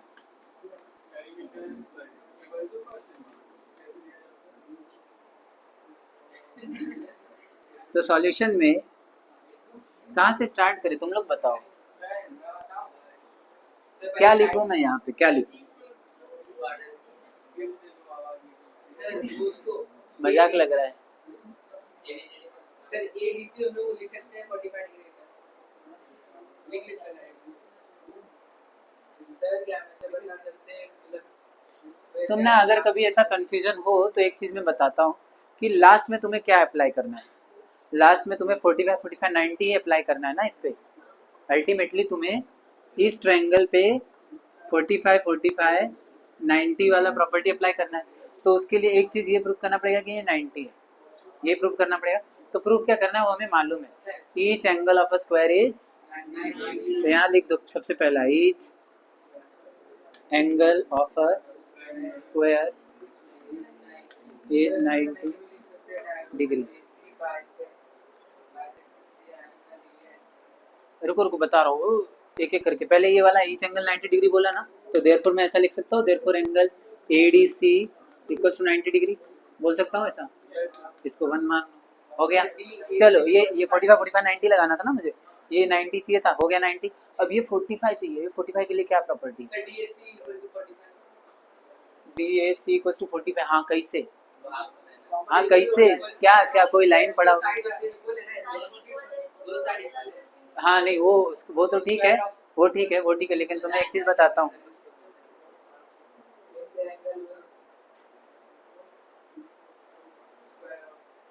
तुमने वो कौन सा 9th या 8th था मालूम नहीं मुझे, लेकिन एक चीज पढ़ा था, diagonals are bisector of the opposite angles. Diagonals of a square are bisector, bisects the opposite angle. Yes, ये लाइन था। तो वो लाइन तुम यहाँ पे लिख सकते हो, क्या लिख सकते हो? डायगोनल्स, ये सिंस में लिखना, सिंस मतलब क्योंकि हमें पता है, येड़ा मत बनाना उधर। Diagonals of a square bisects the opposite opposite angle, यानी जो अपोजिट अभी डायगोनल से ना, ये डायगोनल का अपोजिट एंगल क्या है, ये और ये, तो ये 90-90 थे, तो उन्हीं को बाइसेक्ट कर दो, क्या हो गया बाइसेक्ट करके 45-45, तो हम ये लिख सकते हैं देयरफॉर एंगल, अब लिखो DAC, angle DAC will be half of angle DAB, सही कि नहीं, DAB को बाइसेक्ट कर दिया ना, तो DAB है कितना 90, तो 90 का आधा 45।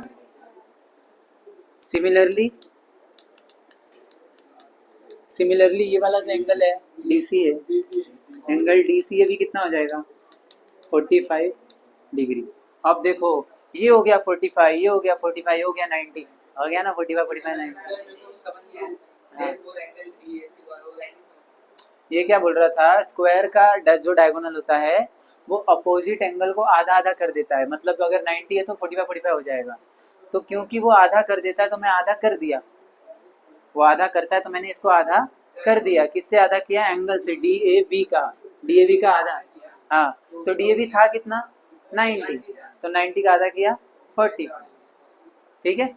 अब वही सेम प्रोसेस से DCA भी कितना हो जाएगा 45, देखो ना DCA किसका आधा होगा, DCB का, और DCB 90 है, तो 90 का आधा 45, तो वो भी हो जाएगा, ठीक है।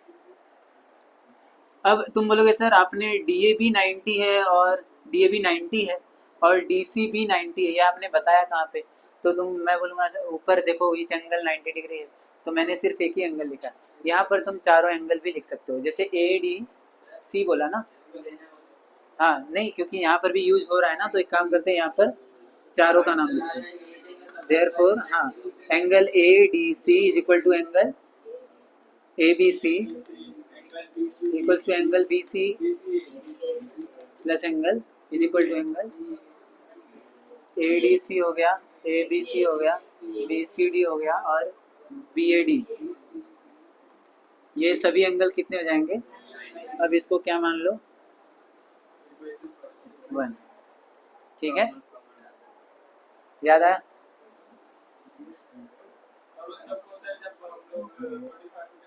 हाँ तो ये फ्रॉम 1 to कर लेंगे, ठीक है ना, तो देखो अब 45 45 और ये 90 अब हो गया, तो अब कौन सा ट्रायंगल था ये, लेकिन हमारा टारगेट कौन सा ट्रायंगल था, ADC, तो इन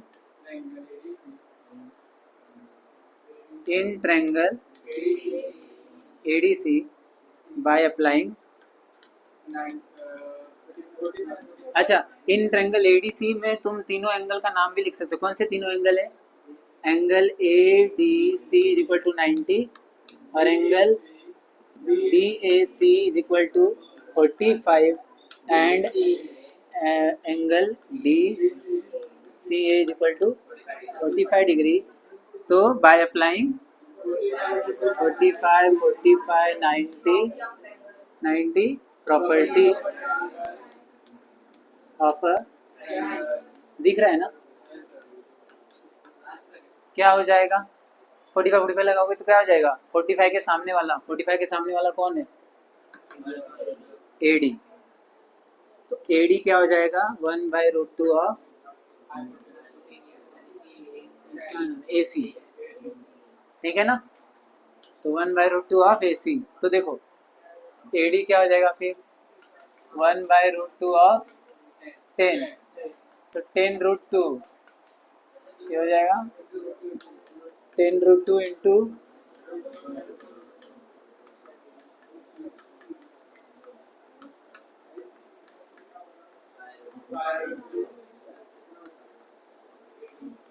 AD क्या था, साइड था ना, तो हमें भी पता है स्क्वायर का चारों साइड क्या होता है, सेम होता है,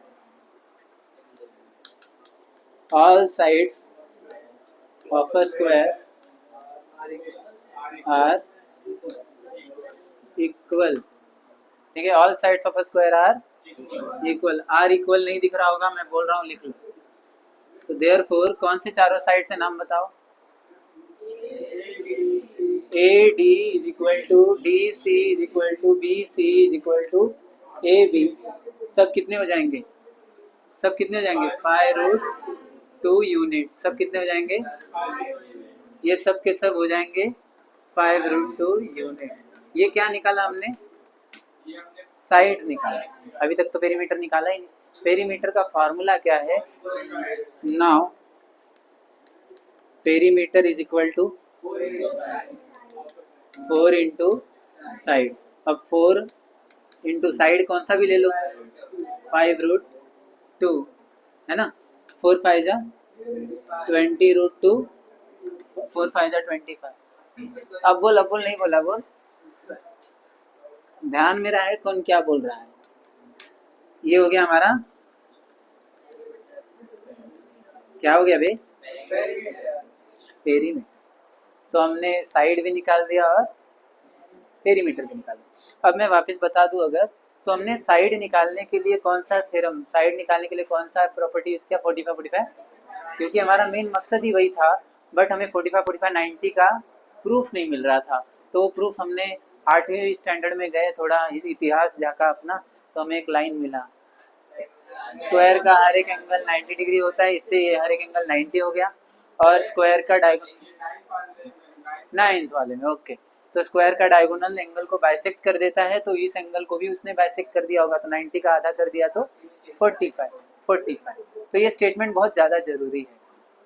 तो दोनों स्टेटमेंट से दो चीज़ें प्रूव हुआ, जिससे 45 90 बन गया। तो एक ट्रायंगल लिया हमने, टारगेटेड जो ट्रायंगल था ADC, इस ट्रायंगल में ये सेम है, 45 90 लगाया। तो 45 का प्रॉपर्टी क्या बोलता है? जो 45 के सामने वाला साइड है वो हाइपोटेनस का 1/√2 होता है, 1/√2 होता है। तो 1/√2 लगाओगे 10 का, तो 10 बन जाए 10/√2, √2 से दोनों मल्टीप्लाई कर दो। क्लियर? कोई डाउट? तो ये अपना कंप्लीट, ठीक है। और पेरीमीटर के लिए जो फॉर्मूला लगाया 4 इंटू साइड, लास्ट में लिखना है तो लिख दो, therefore side is 5√2 unit and perimeter is 20√2 units. ठीक है। कौन? तो अब ये पता है कितने मार्क्स के लिए आ सकता है तुम्हें? 2 मार्क्स। देख के क्या लगता है कितने मार्क्स का होगा? 3 मार्क्स। ठीक है।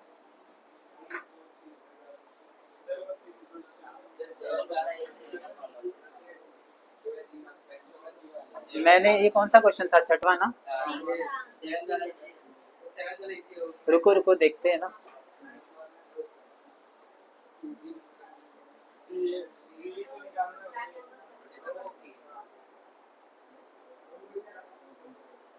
जी तो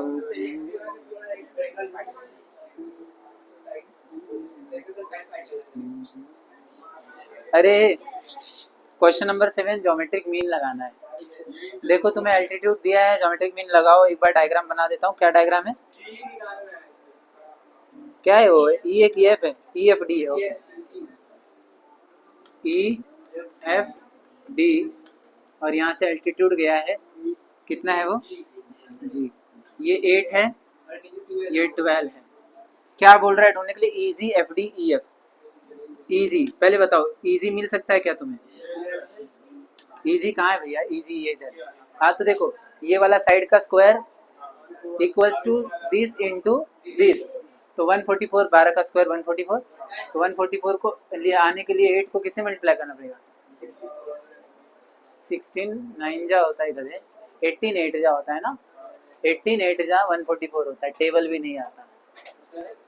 तो ये आंसर आने वाला है, क्या बोल रहे हैं? तो इजी का आंसर आने वाला है 18।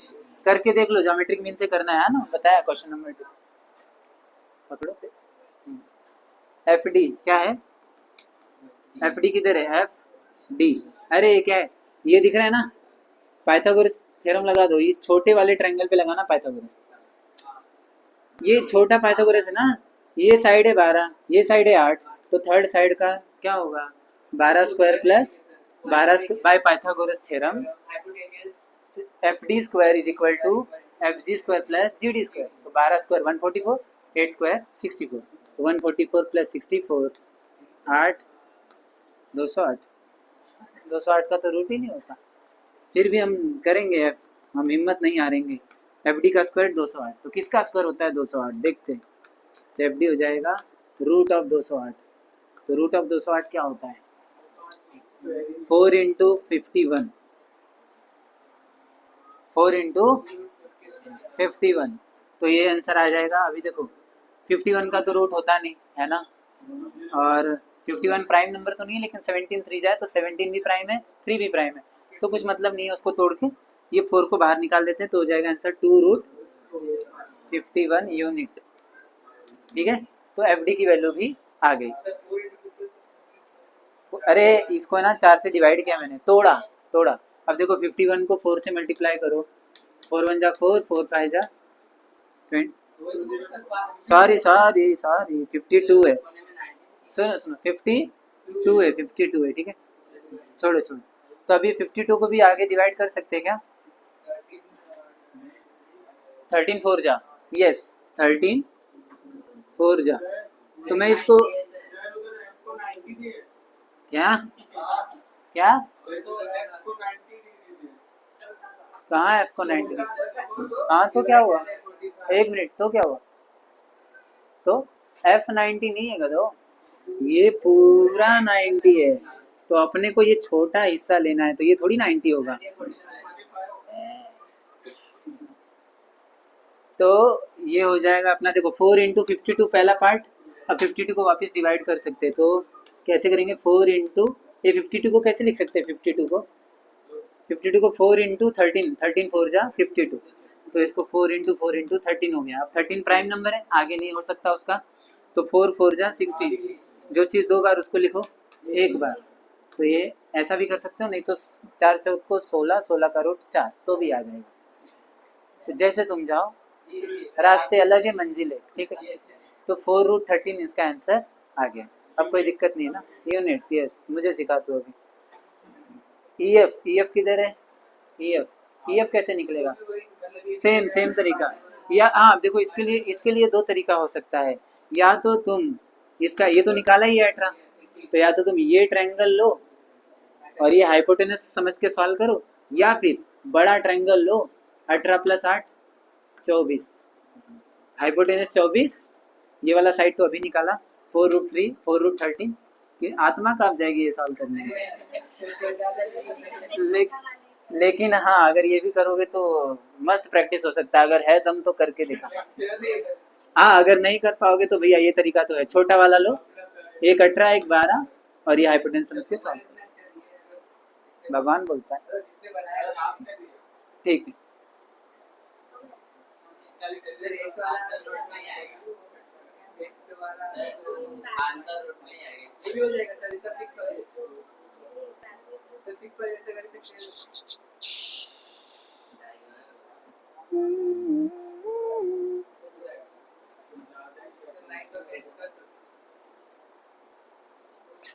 नाइन्थ वाला प्रूफ है जो कि लंबा जाएगा, ठीक है, टेंथ वाला वर्ड प्रॉब्लम है, तो वो तो हो जाएगा जल्दी, लेकिन हम उसको नेक्स्ट एक्सरसाइज में ही करेंगे, नेक्स्ट लेक्चर में ही करेंगे, यस। तो नेक्स्ट लेक्चर जो होगा उसमें ना हम लोग क्या करेंगे, हाँ सुनो 8 वाला मैं नहीं करूँगा, 8 वाला देखो मैं तुम्हें 8 वाला मैं तुम्हें बता देता हूँ, एक रेक्टेंगल है, सेम वही जो स्क्वायर था ना, अभी यहाँ पे कौन आ गया, रेक्टेंगल आ गया, और उसका डायगोनल तुम्हें दे के रखा है, अच्छा फाइंड डायगोनल जिसका लेंथ है 35 12, अच्छा 35 उसका लेंथ है, 12 उसका ब्रेथ है, तो 35 12 दे के रखा है, और बोल रहा है इसका लेंथ निकालो। अबे क्या बुद्धू है, पहले तो बताओ each angle of a rectangle is 90 degree, तो इसका मतलब ये 90 हो गया।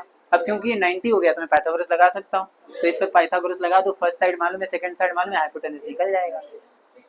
ये तो क्या है यार भाई, तो सा आंसर आएगा इसका, है ना, कर देंगे, ठीक है। 8वां करके आओ घर पे, नेक्स्ट लेक्चर में हम लोग 9th और 10th पूरा डिटेल में देखेंगे, और 2.2 के लिए एक थ्योरम है अपोलोनियस थ्योरम, वो पढ़ के फिर 2.2 भी खत्म करेंगे। तो नेक्स्ट लेक्चर लास्ट होगा सेकंड चैप्टर के लिए, ओके।